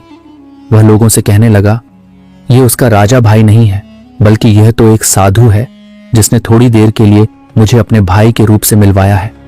वह अभी अपने असली रूप में आ जाएंगे और बाबा बन जाएंगे। राय बहादुर को लगा कि यह एक भ्रम है और वह इसे दूर करने की कोशिश कर रहा था। राजा ने भी सभी को समझाते हुए कहा कि हाँ, मैं थोड़ी देर में अपने असली रूप में आ जाऊंगा। इस बात पर प्रजा ने विश्वास कर लिया। इसके बाद सभी लोग राजा के भाई राय बहादुर का राज्याभिषेक करने लगे। वह जैसे ही राजा की गद्दी पर बैठने वाला था, वैसे ही साधु बने राजा ने एक जोरदार आवाज में कहा, रुको। पूरा दरबार सन्नाटे में डूब गया। राजा ने अपनी असली आवाज में कहा, मैं खुद अपने भाई को राजा बनाना चाहता था, लेकिन एक दिन मैंने महल में लोगों को मेरे खिलाफ हो रही साजिश के बारे में बात करते हुए सुन लिया था। मुझे कभी भी यह नहीं पता चल सका कि इन सब के पीछे मेरे अपने ही भाई का हाथ है। अगर मेरा भाई मुझसे अपने राजा बनने की बात कहता तो मैं खुशी खुशी उसे राजा बना देता, लेकिन इसने मुझे जहर देकर मारने का प्रयास किया। पर जिस पर भगवान का साया हो उसका कुछ नहीं बिगड़ता। यह सुनकर राजा का भाई राय बहादुर का चेहरा पीला पड़ गया। वह अपनी जगह पर कांपने लगा। उसने हकलाते हुए बोलने लगा कि यह साधु कुछ भी अनाप शनाप बोल रहा है, यह हमें ठगने का प्रयास कर रहा है। उसने राजा को धमकी देते हुए कहा, तुम यहां से जल्दी से दफा हो जाओ, वरना तुम्हें धक्के मारकर महल से बाहर निकाल देंगे। लेकिन तभी राजा का एक वफादार सेवक दीनानाथ, जो वर्षों से राजा की सेवा कर रहा था, साधु बने राजा की बातें सुनकर रोने लगा। उसकी आंखों में आंसू थे और उसने कहा, मैंने आपको पहचान लिया है महाराज, आप ही हमारे असली राजा हैं। मुझे क्षमा कर दें, मैंने ही आपके खाने में जहर मिलाया था। इसके बदले में मुझे आपके भाई राय बहादुर ने 1000 सोने के सिक्के देने का वादा किया था। आप मुझे माफ कर दो, मैं आपका असली गुनहगार हूं और इसके लिए आप मुझे जो भी सजा देंगे मैं उसके लिए तैयार हूं। दीनानाथ की बात सुनकर पूरे दरबार में सन्नाटा छा गया। राय बहादुर का मुख काला पड़ गया। अब राजा के जीवन की सारी सच्चाई पूरी प्रजा को पता चल गई थी। सभी लोग राजा के मंत्री भाई राय बहादुर को घृणा की नजरों से देख रहे थे। राय बहादुर का सिर शर्म से झुक गया था। वह भागने की कोशिश करने लगा। राजा ने अपने महल के मंत्रियों को आदेश दिया कि वह अपने महल से अपने भाई को बेदखल कर रहा है। उसे आज ही 1 साल के लिए यह राज्य छोड़कर जाना होगा। जब उसे अपनी गलती का एहसास हो जाएगा तो वह महल में वापस आकर मेरे साथ काम करने का अधिकारी बन सकेगा। राजा ने अपने भाई को एक मौका दिया, क्योंकि उसके मन में अभी भी अपने भाई के लिए कहीं ना कहीं प्रेम था और वह जानता था कि पश्चाताप के बाद व्यक्ति बदल सकता है। एक बार फिर से राजा राय प्रताप को अपने राज्य की राजगद्दी मिल गई और वह फिर से अपनी प्रजा की सेवा करने लगे। राजा अब और भी समझदार और अनुभवी हो गए थे। उन्होंने भिखारी धन्नू को, जिसने उन्हें धोखे से ठगा था, अपने महल का मंत्री बना दिया। राजा ने उसकी बुद्धिमत्ता और चालाकी को पहचाना और उसे सुधरने का अवसर भी दिया ताकि उसकी ऊर्जा का सदुपयोग हो सके। चोरों को भी राजा ने महल में माली का काम दे दिया ताकि वे ईमानदारी का जीवन जी सकें और समाज में अपना स्थान बना सकें। 1 साल बीतने के बाद राजा का भाई राय बहादुर भी महल वापस आ गया था। उसने उस 1 साल में बहुत कुछ सीखा था। उसे अपनी गलती का गहरा एहसास हो गया था। महल वापस आकर उसने अपने भाई से माफी मांगी और पूरे कर्तव्य से अपना काम करने का वचन दिया। राजा ने फिर से उसे महल में उसका स्थान वापस दे दिया। इस तरह राजा राय प्रताप ने न्याय, क्षमा और परिवर्तन का एक अद्भुत उदाहरण प्रस्तुत किया। राजा और रंक की यह कहानी हमें जीवन के कई गहरे सबक सिखाती है। लोभ का विनाशकारी चक्र लालच व्यक्ति को अंधा बना देता है और उसे गलत रास्ते पर धकेलता है। धन्नू का लालच उसे चोरों के हाथों लुटवाता है और राय बहादुर का लालच उसे अपने ही भाई का दुश्मन बना देता है। अंततः लोभ केवल दुख और विनाश ही लाता है। सत्य की अविनाशी शक्ति भले ही सत्य को दबाने की कितनी भी कोशिश की जाए, वह हमेशा सामने आता है। राजा राय प्रताप के जीवन में भी सत्य की ही विजय हुई, जिसने उसे अपना राज्य वापस दिलाया। कर्तव्यपरायणता और जिम्मेदारी, अपने कर्तव्यों से भागना किसी समस्या का समाधान नहीं है। राजा ने साधु बनकर भले ही कुछ समय शांति पाई, पर उसे अपनी असली जिम्मेदारी का एहसास हुआ और तभी उसे सच्चा सुख मिला। आंतरिक शांति का महत्व बाहरी धन संपत्ति या पद व्यक्ति को खुशी नहीं दे सकते। सच्ची खुशी और शांति मन की संतुष्टि, ईमानदारी और अपने कर्मों में निहित होती है। राजा ने यह सीखा कि उसकी असली खुशी प्रजा की सेवा और सत्य के मार्ग पर चलने में थी।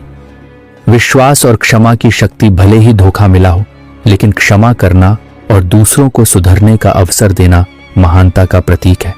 राजा ने अपने भाई भिखारी और चोरों को क्षमा करके न केवल उन्हें सुधरने का मौका दिया, बल्कि अपने राज्य में शांति और सद्भाव भी स्थापित किया। यह दिखाता है कि प्रेम और क्षमा से समाज को बदला जा सकता है। भाग्य और कर्म का संबंध, भाग्य और कर्म एक दूसरे से जुड़े हुए हैं। व्यक्ति के कर्म ही उसके भाग्य का निर्माण करते हैं। राजा ने अपने अच्छे कर्मों से अपना भाग्य बदला, जबकि राय बहादुर और धन्नू को अपने बुरे कर्मों का फल मिला। यह कहानी हमें यह याद दिलाती है कि जीवन एक अनिश्चित यात्रा है, जहां हर व्यक्ति को अपनी भूमिका निभानी होती है।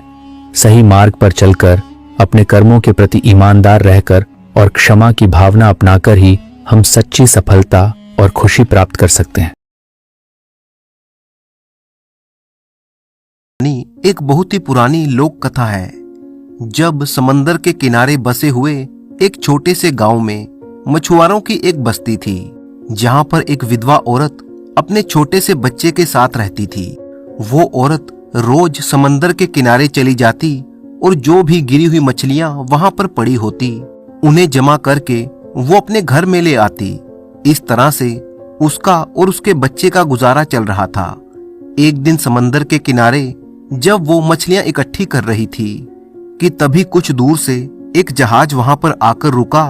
उसमें से 3 आदमी एक कश्ती पर सवार होकर किनारे पर आए। उनके हाथों में दूरबीन थी और वो लंबे लंबे कदम भरते हुए उस औरत की तरफ आ रहे थे। गरीब औरत ने डर के मारे मछलियों की टोकरी को जमीन पर रख दिया और अपने बच्चे को सीने से लगाकर उन आने वाले आदमियों को देखने लगी। औरत के चेहरे पर डर साफ साफ दिखाई दे रहा था। वो एक लंबा चौड़ा बूढ़ा सा आदमी, जो शक्ल सूरत से उस जहाज का कप्तान मालूम होता था, दूरबीन से इधर उधर देखकर बोला, हमसे बड़ी भारी गलती हो गई। कोहरे और धुंध की वजह से हम गलत जगह पर उतर गए हैं। ये वो नगर नहीं है। खैर, आओ उस औरत से पूछते हैं। और वो औरत के पास गया और बड़ी नरमी से बोला, बहन, क्या तुम यहीं पर रहती हो? जी हाँ, औरत ने झिझकते हुए उत्तर दिया और बोली, मैं पास ही की एक बस्ती में रहती हूँ। ये कहकर वो वापस जाने के लिए मुड़ी तो कप्तान ने उसे रोक लिया और बोला, क्या यहाँ पर नजदीक कोई शहर है? हमें कुछ सामान खरीदना है। औरत ने जवाब दिया, नहीं, यहाँ पर तो कोई और शहर नहीं है। वो तीनों वापस जाने के लिए मुड़े ही थे कि कप्तान की नजर उस औरत की गोद में दुबके हुए उस बच्चे पर पड़ी। उसे देखकर वो बोला, कितना प्यारा बच्चा है। देखना, इसके चेहरे से मालूम होता है कि ये जवान होकर बड़ा ही बहादुर और होशियार नाविक बनेगा। क्या ये बच्चा तुम्हारा है? इसका बाप कहाँ पर है? ये सुनकर औरत की आंखों से आंसू बहने लगे और वो बोली, इसका बाप इसके पैदा होने से पहले ही मर गया। इतना कहकर वो जोर जोर से सिसकियां भरने लगी। बूढ़े कप्तान ने इस तरह से सिर हिलाया जैसे उसके दिल पर इस बात का बहुत ही असर हुआ हो। वो बच्चे को दोबारा से बड़े ही गौर से देखने लगा और बोला, गरीब औरत, ये बच्चा अगर तेरे पास रहा तो मुझे डर है कि ये वो नहीं बन सकेगा जो इसे बनना चाहिए। इसलिए अगर तू अपने बच्चे को सचमुच प्यार करती है और चाहती है कि ये बड़ा होकर दुनिया में नाम कमाए, तो इसे मुझे दे दे और मैं इस बच्चे को अपने बच्चों की तरह पालूंगा। इसके बदले में तू जितनी चाहे उतनी दौलत ले ले। माँ ने अपने इकलौते बच्चे को इस तरह से प्यार भरी नजरों से देखा और फिर सीने से लगाकर बोली, नहीं, मैं अपने बच्चे को किसी कीमत पर तुम्हें नहीं दूंगी। दुनिया में सिर्फ यही मेरी जिंदगी का एक सहारा है। मुझे मरना मंजूर है, मगर इस बच्चे से मैं अलग नहीं हो सकती। कप्तान बोला, ये तुम्हारी बहुत बड़ी गलती है। जरा सोचो, अगर ये तुम्हारे पास रहा तो बड़ा होकर ज्यादा से ज्यादा ये मछुआरा ही बन पाएगा, मगर मैं इसे आदमी बना दूंगा, एक ऐसा आदमी जिस पर तुम्हें गर्व होगा। औरत की आवाज पथरा गई। एक तरफ बच्चे की ममता थी तो दूसरी तरफ बच्चे का भविष्य। उसने सोचा, ये बूढ़ा कप्तान सच ही तो कहता है और देखने से लगता है कि ये सचमुच एक दयालु इंसान है। उसने कांपते हुए हाथों से अपने बच्चे को बूढ़े कप्तान की गोद में दे दिया। कप्तान ने जेब में हाथ डाला और सोने के सिक्कों से भरी हुई एक थैली उसके हाथ में दे दी और बोला, ये तुम्हारा 10 साल का खर्चा है। 10 साल के बाद मैं तुम्हारे बच्चे को लेकर आऊंगा। तुम किसी किस्म की चिंता मत करना, भगवान सब ठीक करेंगे। ये कहने के बाद वो जिस तेजी से आया था उसी तेजी से वापस मुड़कर वो बच्चे को लेकर चला गया। बच्चे की माँ बहुत देर तक किनारे पर खड़ी हुई हसरत भरी नजरों से उस जहाज को देखती रही। जब वो जहाज नजरों से ओझल हो गया तो वो औरत आहिस्ता आहिस्ता अपने घर वापस चली गई। इस घटना को अब 18 साल बीत चुके थे। उस विधवा का नन्हा बच्चा अब नौजवान बन चुका था। बूढ़े कप्तान ने उसका नाम सिकंदर रखा था। सिकंदर ने अपने जीवन के 18 साल एक जहाज पर ही गुजारे थे। जमीन पर उसका उतरना बहुत कम ही होता था। इस जहाज पर ही वो 2 साल के मासूम बच्चे से 20 साल का खूबसूरत और ताकतवर नौजवान बन चुका था। बूढ़े कप्तान ने उसे समुद्री जहाज चलाने के सारे गुण सिखा दिए थे और आज सिकंदर एक बहुत ही अच्छा नाविक बन चुका था। उसने समंदर की यात्रा करने के सारे कायदे कानून जान लिए थे। ये बूढ़ा कप्तान उसकी अक्लमंदी और बहादुरी को देखकर दिल ही दिल में बड़ा खुश होता था और अब तो वो खुद किसी कोने में बैठकर तंबाकू पीता और नौजवान सिकंदर ही जहाज की देखभाल करता था। सिकंदर को कभी कभी अपनी माँ की याद आ जाती तो वो कप्तान से पूछता, बापू क्या कोई मेरी माँ नहीं थी? कप्तान ने जवाब दिया, बेटा ये मत पूछो, तुम्हारी माँ थी और वो बहुत ही नेक और अच्छी औरत थी। तुम 2 साल के थे जब वो तुम्हें इस दुनिया से छोड़कर सिधार गई। ये सुनकर सिकंदर वहां से चला गया तो बूढ़ा अपने आप से धीरे धीरे बड़बड़ाता हुआ कहने लगा, मैं उस बेचारी से पिछले 4 साल से मिलने की कोशिश कर रहा हूँ, लेकिन कोई ना कोई रुकावट आ ही जाती है। खैर, जिस जहाज पर सिकंदर काम करता था वो एक बहुत ही बड़े व्यापारी का था। उस व्यापारी के पास कई समुद्री जहाज थे जिनसे वो दुनिया भर में अपना व्यापार करता था और खूब मुनाफा कमाता था। सिकंदर का जहाज जब अपना सारा व्यापारिक सामान बेचकर वापस आया तो बूढ़े व्यापारी ने कप्तान को अपने पास बुलाया और बोला, मेरे दोस्त, मेरी उम्र इस वक्त 80 साल की हो गई है और अब तक मैंने करोड़ों रुपया कमाया है। ईश्वर का धन्यवाद है कि मुझे दुनिया में अब किसी चीज की कोई लालसा नहीं है। बस मेरी एक ही इच्छा है जो मरने से पहले मैं पूरी करना चाहता हूँ, और वो इच्छा है एक संतान की। खैर, मेरी तकदीर में तो ये संभव नहीं है क्योंकि मैं अब बहुत ही बूढ़ा हो चुका हूँ। इसलिए मैं चाहता हूँ कि अपनी सारी धन दौलत और संपत्ति का मालिक किसी नेक और ईमानदार आदमी को बना दूं। तुम मेरे बचपन के दोस्त हो, तुमने मेरी बहुत ही सेवा की है और इसलिए मैं चाहता तो ये था कि अपनी सारी दौलत मैं तुम्हें दे दूं, लेकिन तुम भी काफी बूढ़े हो चुके हो और मेरी तरह तुम्हारी भी कोई संतान नहीं है। ये सुनकर बूढ़ा कप्तान जल्दी से बोला, हजूर, शायद आपको खबर नहीं कि मेरा एक 20 साल का गबरू जवान बेटा है। मैंने उसे नाविक के सारे गुण सिखा दिए हैं। वो एक बहुत ही होशियार कप्तान है। वो बड़े बड़े जहाजों के कप्तानों को भी टक्कर दे सकता है।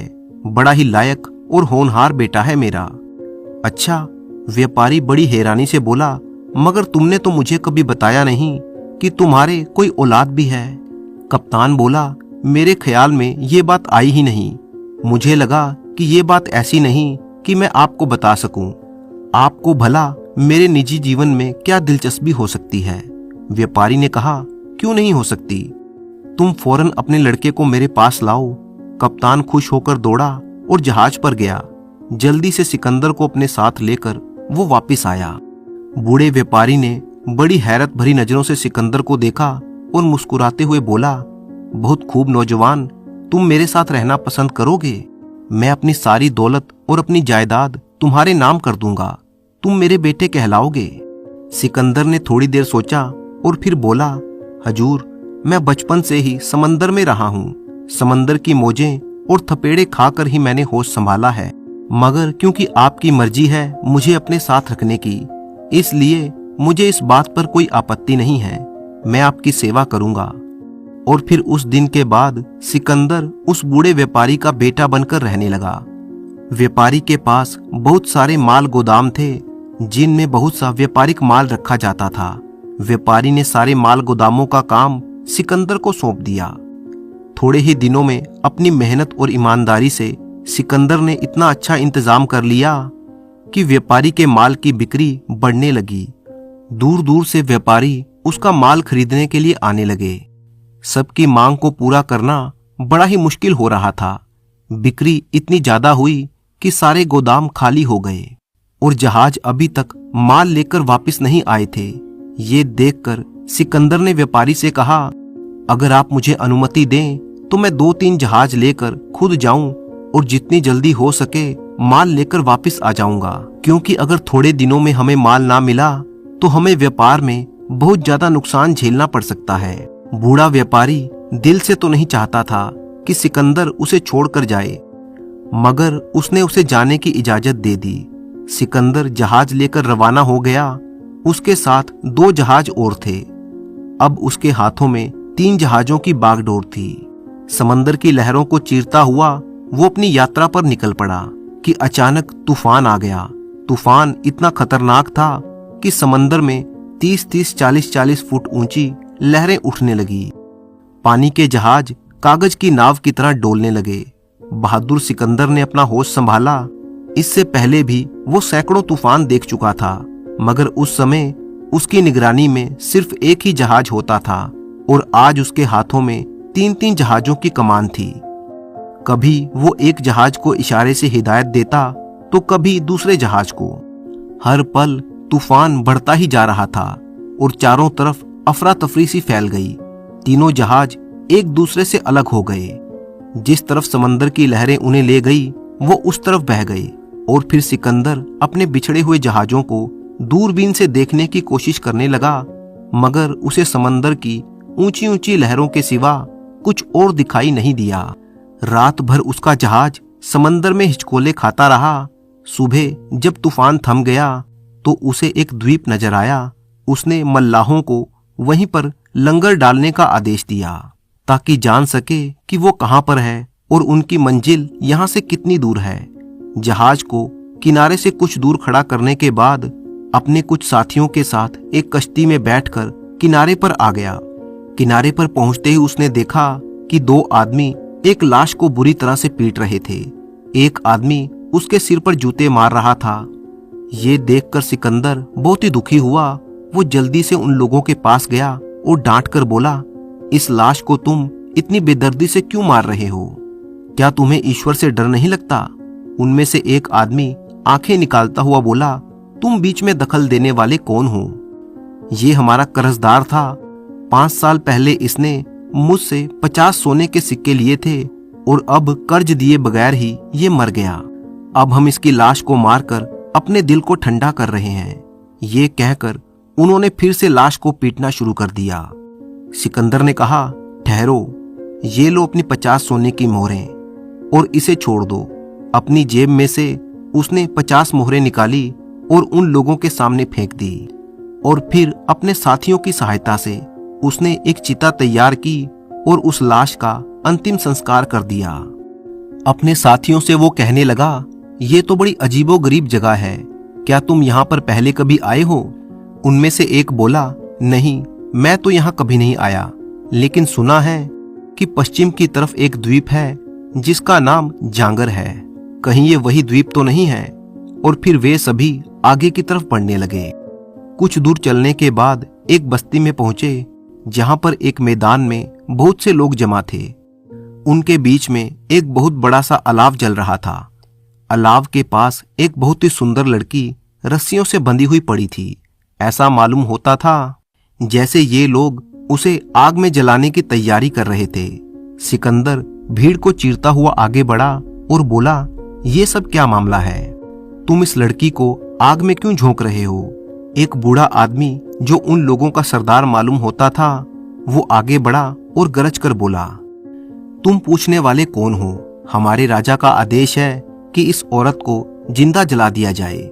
सिकंदर बड़ी नरमी से बोला, तुम्हारा राजा इस बेचारी लड़की को आग में क्यों जलाना चाहता है? एक और आदमी जो कि शक्ल सूरत से बड़ा ही भला मानस दिखाई देता था वो कहने लगा, इस लड़की ने हमारे राजा से वादा किया था कि 1 महीने के बाद वो राजा से शादी कर लेगी। अब ये अपने वादे से मुकर गई है और शादी करने से इनकार करती है। हमारे राजा ने नाराज होकर ये आदेश दिया है कि इस औरत को और इसके सारे खानदान को आग में जिंदा जला दिया जाए। बाकी सबको तो कल जला दिया गया था, आज इसकी बारी है। मगर तुम्हें क्या करना है? तुम अपना रास्ता नापो। उसने अपनी जेब में से सोने की मोहरों से भरी हुई एक थैली निकाली और उस आदमी के हाथ पर रख दी और बोला, इसमें इतनी मोहरें हैं कि तुम सारी जिंदगी मजे से बैठकर खा सकते हो। तुम ये रख लो और इस बेचारी लड़की को छोड़ दो। अपने राजा से कह देना कि तुमने इसे जला दिया। उन लोगों ने आपस में सलाह की और फिर सोने की मोहरों को लेकर वहां से चले गए। लड़की ने धन्यवाद भरी नजरों से सिकंदर को देखा और आहिस्ता से बोली, नौजवान, अगर तुम मेरे जीवन को ना बचाते तो मेरा भी वही हाल होता जो मेरे बाकी साथियों का हुआ है। तुम इस जगह पर कोई अजनबी मालूम होते हो, कौन हो तुम? सिकंदर बोला, मैं एक जहाज का कप्तान हूं और कोयला लेकर दूसरे देश जा रहा था ताकि वहां से व्यापार का बाकी सामान खरीदकर अपने देश वापस जा सकूं। वो लड़की हैरानी से बोली, कोयला? इस द्वीप के लोग कोयले पर अपनी जान देते हैं। तुम उन्हें जितना कोयला दोगे वो तुम्हें उतना सोना दे देंगे। अच्छा? सिकंदर हैरान रह गया। लड़की बोली, तुम ऐसा करो कि इस नगर के सबसे बड़े व्यापारी के पास जाओ और उससे कहो कि तुम्हारे पास कोयले से भरा हुआ एक जहाज है और तुम इसे बेचना चाहते हो। वो व्यापारी खुशी से राजी हो जाएगा और तुम्हें उसके बदले में सोना दे देगा, मगर थोड़ा होशियारी से काम लेना। जब सारा सौदा हो जाए और सोना तुम्हारे जहाज में पहुंच जाए तो तुम जहाज का लंगर उठा देना। जितनी जल्दी हो सके यहां से भागने की कोशिश करना। अगर जरा भी देर की तो वे लोग तुम्हें जिंदा नहीं छोड़ेंगे और तुम्हें मारकर तुम्हारे जहाज और सारे सामान पर अपना कब्जा कर लेंगे। कंदर ने उसकी सलाह पर चलने का वादा किया। वो नगर के सबसे बड़े सौदागर के घर पहुंचा। वो सौदागर बड़ी इज्जत से पेश आया। जब सिकंदर ने उसे बताया कि वो जहाज भरकर कोयले का लाया है तो व्यापारी उछल पड़ा। बोला, क्या आप उसे मेरे हाथों बेचना चाहते हैं? मैं आपको उसके मुंह मांगे दाम दे सकता हूं।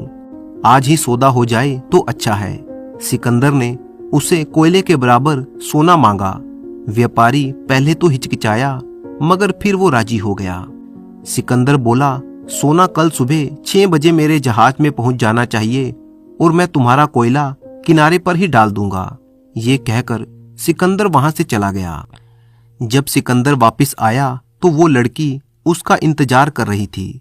सिकंदर ने सारी बात उसे बताई तो वो कहने लगी, तुम अपने आदमियों को भी तैयार रहने का आदेश दे दो ताकि जैसे ही सोना जहाज पर आए तो वो लंगर उठा दें, क्योंकि जरा भी देर हुई तो फिर दुनिया की कोई ताकत तुम्हें बचा नहीं सकती। सिकंदर ने अपने सारे मल्लाहों को आगाह कर दिया कि मेरा आदेश मिलते ही वो लंगर उठा दें, और फिर वो रात आंखों ही आंखों में कट गई। सुबह होते ही सौदागर की गाड़ियां सोना भर भर कर वहां पर मौजूद थी। सिकंदर ने पहले से ही सारा कोयला किनारे पर उतरवा दिया था। जब सारा सोना जहाज में आ गया तो वो चिल्लाकर बोला, लंगर उठाओ। हुक्म मिलने की देर थी कि जहाज चल पड़ा। सिकंदर ने दूरबीन से वापस उस द्वीप की तरफ देखा तो हजारों आदमी लाठी, डंडे और भाले लिए हुए इधर उधर दौड़ रहे थे। अब वो अपने सफर पर वापस निकल चुका था और वो लड़की भी उसके साथ ही थी। उसके बाकी के दोनों समुद्री जहाज धक्के खाकर पहले ही अपने देश वापस लौट चुके थे। जब सिकंदर का जहाज बंदरगाह पर पहुंचा तो बूढ़ा कप्तान और वो व्यापारी बहुत ही खुश हुए, और जब उन्हें ये मालूम हुआ कि सिकंदर अपने साथ सोना लेकर आया है तो उनकी खुशी का तो ठिकाना ही ना रहा। सिकंदर उस लड़की को भी अपने साथ लाया था। वहां पर सभी लोगों ने उस लड़की की बहुत ही खातिरदारी की। सिकंदर ने जब देखा कि वो लड़की बहुत ही चुप और दुखी सी रहती है तो आखिर उसने एक दिन उससे पूछ ही लिया। तो लड़की ने बजाय इस सवाल का जवाब देने के वो कहने लगी, क्या तुम अभी कहीं और नहीं जाओगे? क्यों? सिकंदर ने हैरानी से पूछा। मैं इतने दिनों बाद आया हूं, अब कुछ दिन आराम करूंगा, लेकिन क्या तुम्हें कोई काम है? लड़की ने हाँ में सिर हिलाया और बोली, पहले तुमने अपने काम के लिए सफर किया था, अब मेरे काम के लिए सफर करोगे? बोलो, हस्तानिया जाओगे? सिकंदर जल्दी से बोला, अगर तुम्हारा कोई काम है तो मैं जरूर जाऊंगा। तुमने मेरे ऊपर इतने एहसान किए हैं, मैं सारी जिंदगी उन्हें भूल नहीं सकता। लड़की ने कहा, तुम सबसे पहले अपने जहाज में कुछ माल भरो और अपने मालिक से बोलो कि तुम व्यापार करने के लिए हस्तानिया जाना चाहते हो। अगर वो तुम्हें इजाजत दे दे तो फिर तुम मेरे पास आना, मैं तुम्हें कुछ बातें बताऊंगी। सिकंदर ने जहाज में कोयला भरा और फिर सौदागर से हस्तानिया जाने की अनुमति लेकर वो वापस लड़की के पास आया और बोला, जहाज जाने को तैयार है, अब बताओ क्या कहना चाहती हो।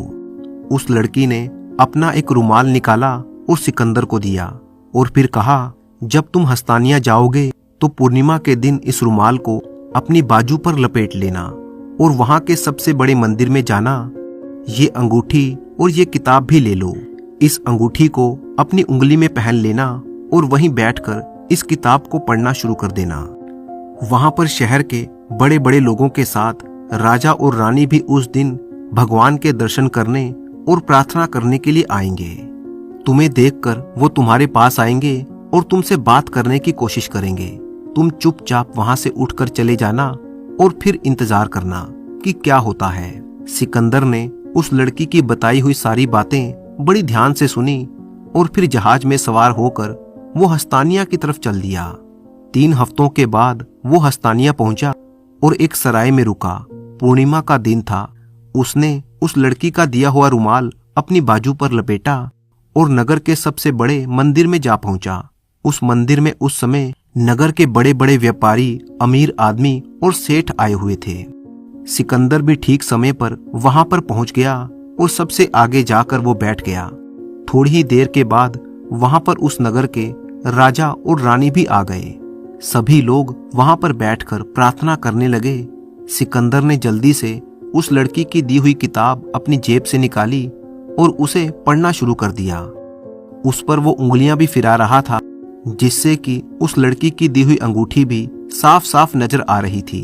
सभी लोग ईश्वर की प्रार्थना कर रहे थे, मगर राजा और रानी सिकंदर की तरफ देख रहे थे।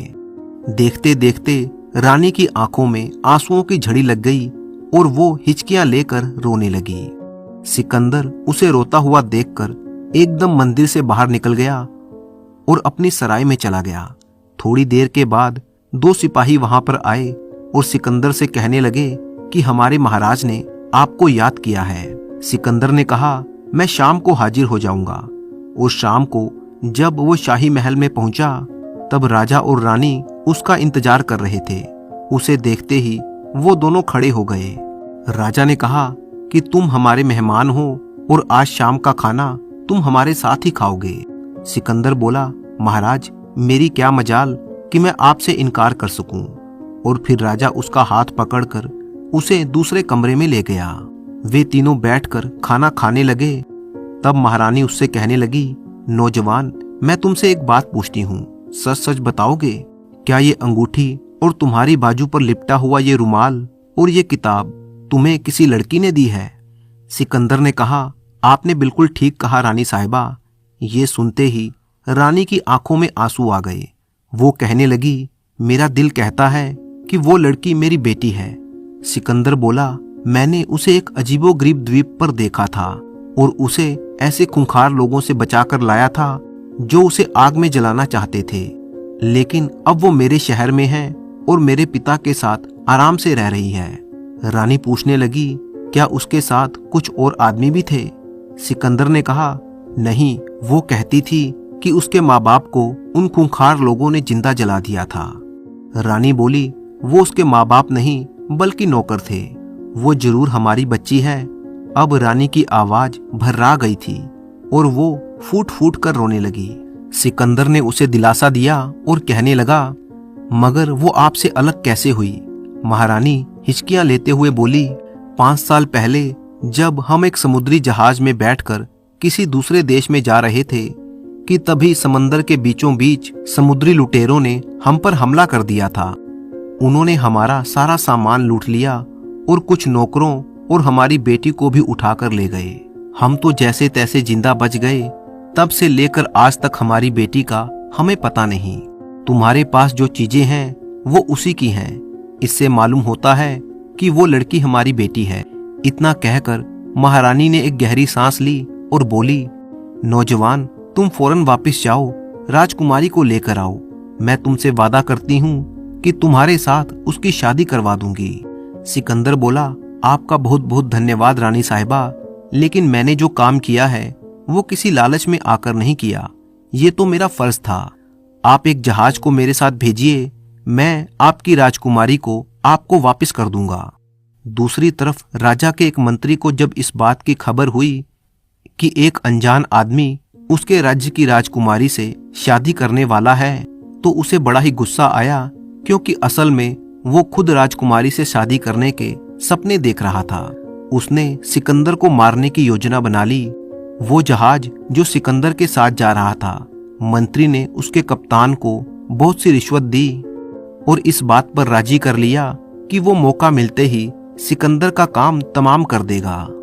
और जब सिकंदर जहाज पर बैठकर वापस अपने देश को चला तो जहाज के कप्तान ने उससे कुछ नहीं कहा, लेकिन जब जहाज राजकुमारी को लेकर वहां से वापस चला तो कप्तान सिकंदर को ठिकाने लगाने का मौका तलाश रहा था।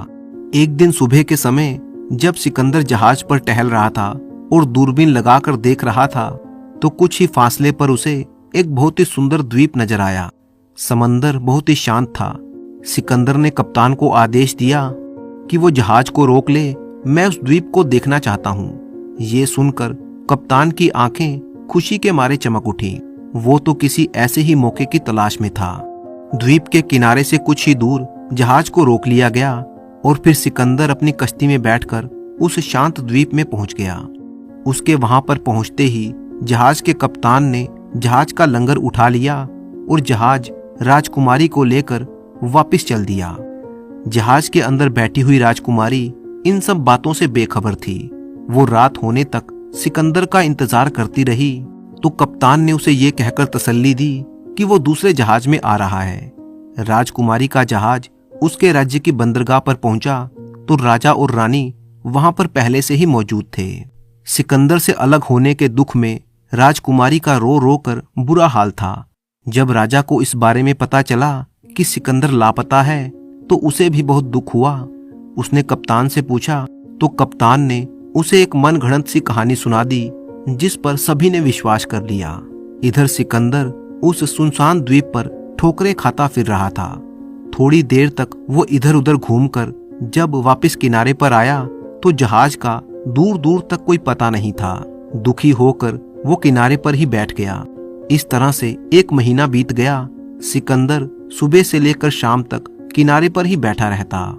जब कोई जहाज उसे आता हुआ दिखाई देता तो वो सहायता के लिए आवाज लगाता, मगर बड़े अफसोस की बात है कि उसकी ये उम्मीद कभी पूरी ना हो सकी। उसके कपड़े अब फट चुके थे, उसके सिर के बाल और नाखून बढ़ चुके थे और उसकी सूरत देखने में बड़ी ही भयंकर लग रही थी। एक दिन रात को वो किनारे पर बैठा हुआ था कि तभी एक छोटी सी कश्ती वहां पर आकर रुकी। चांद की रोशनी में एक आदमी का चेहरा नजर आया। वो आदमी आंखें फाड़ फाड़ कर सिकंदर को देख रहा था। बोला, क्या तुम सिकंदर हो? सिकंदर अपनी सोच में ऐसा गुम था कि उसने सुना ही नहीं। इस पर वो आदमी जोर से चिल्लाया, क्या तुम बहरे हो? मैंने पूछा, क्या तुम सिकंदर हो? तुम्हें सुनाई नहीं देता? ये सुनकर सिकंदर चौंक गया और भागता हुआ कश्ती के पास आ गया। क्या तुम सिकंदर हो? हाँ, मैं ही हूं। तुम यहां से जाना चाहते हो? सिकंदर खुश होकर कहने लगा, हाँ, अगर तुम मुझे यहां से ले जाओगे तो मैं तुम्हारा बहुत एहसानमंद रहूंगा। आदमी बोला, मगर इसके बदले में तुम मुझे क्या दोगे? ये सुनकर सिकंदर का चेहरा उतर गया। बोला, इस समय तो मेरे पास फूटी कौड़ी भी नहीं है, मगर तुम मुझे मेरे देश सही सलामत पहुंचा दोगे तो तुम जो मांगोगे मैं तुम्हें दूंगा। आदमी बोला, अच्छा, तो फिर किश्ती में आ जाओ। और फिर सहारा देकर उस आदमी ने सिकंदर को अपनी किश्ती में बिठा लिया। कश्ती समंदर की लहरों में तैरती हुई आगे बढ़ने लगी। उस आदमी ने पूछा, तुम अपने देश वापस जाना चाहोगे या फिर हस्तानिया? सिकंदर ने जवाब दिया, हस्तानिया। और फिर वो आदमी किश्ती को जोर जोर से चलाने लगा। रात भर किश्ती चलती रही। सुबह करीब 10 बजे वो हस्तानिया की बंदरगाह पर जाकर रुके। आदमी ने उसे किश्ती से उतारा और बोला, मेरा काम यहाँ पर खत्म हो गया, अब ये कुछ रुपए लो और अपनी हालत को थोड़ा ठीक करो। जब तुम अपने मकसद में कामयाब हो जाओगे तब मैं तुम्हारे पास एक बार फिर से आऊंगा। सिकंदर ने पैसे लिए और सबसे पहले वो नाई की दुकान पर गया और अपना हुलिया ठीक करवाया। फिर उसने नए कपड़े खरीदे और उसी सराय में जाकर रुका जहां पर वो पहले भी रुक चुका था। शाम हुई तो वो शाही महल में पहुंचा और राजकुमारी को खबर करवाई। उसका नाम सुनते ही राजकुमारी उछल पड़ी। राजा और रानी को जब ये खबर मिली तो वो भी बहुत ही खुश थे। कुछ दिनों के लिए सिकंदर को वहीं पर मेहमान बनाकर रखा गया और इसके बाद सिकंदर और राजकुमारी की शादी हो गई। उनकी शादी में सिकंदर का मुंह बोला बाप, बूढ़ा कप्तान और बूढ़ा व्यापारी भी शामिल हुए थे। कप्तान अपने साथ एक बुढ़िया को लेकर आया था। जब उसने सिकंदर को बताया कि ये बुढ़िया तुम्हारी माँ है तो वो अपनी माँ के कदमों में लिपट गया। शादी से एक हफ्ते के बाद रात को जब सिकंदर सो रहा था तो किसी ने आकर उसे जगाया।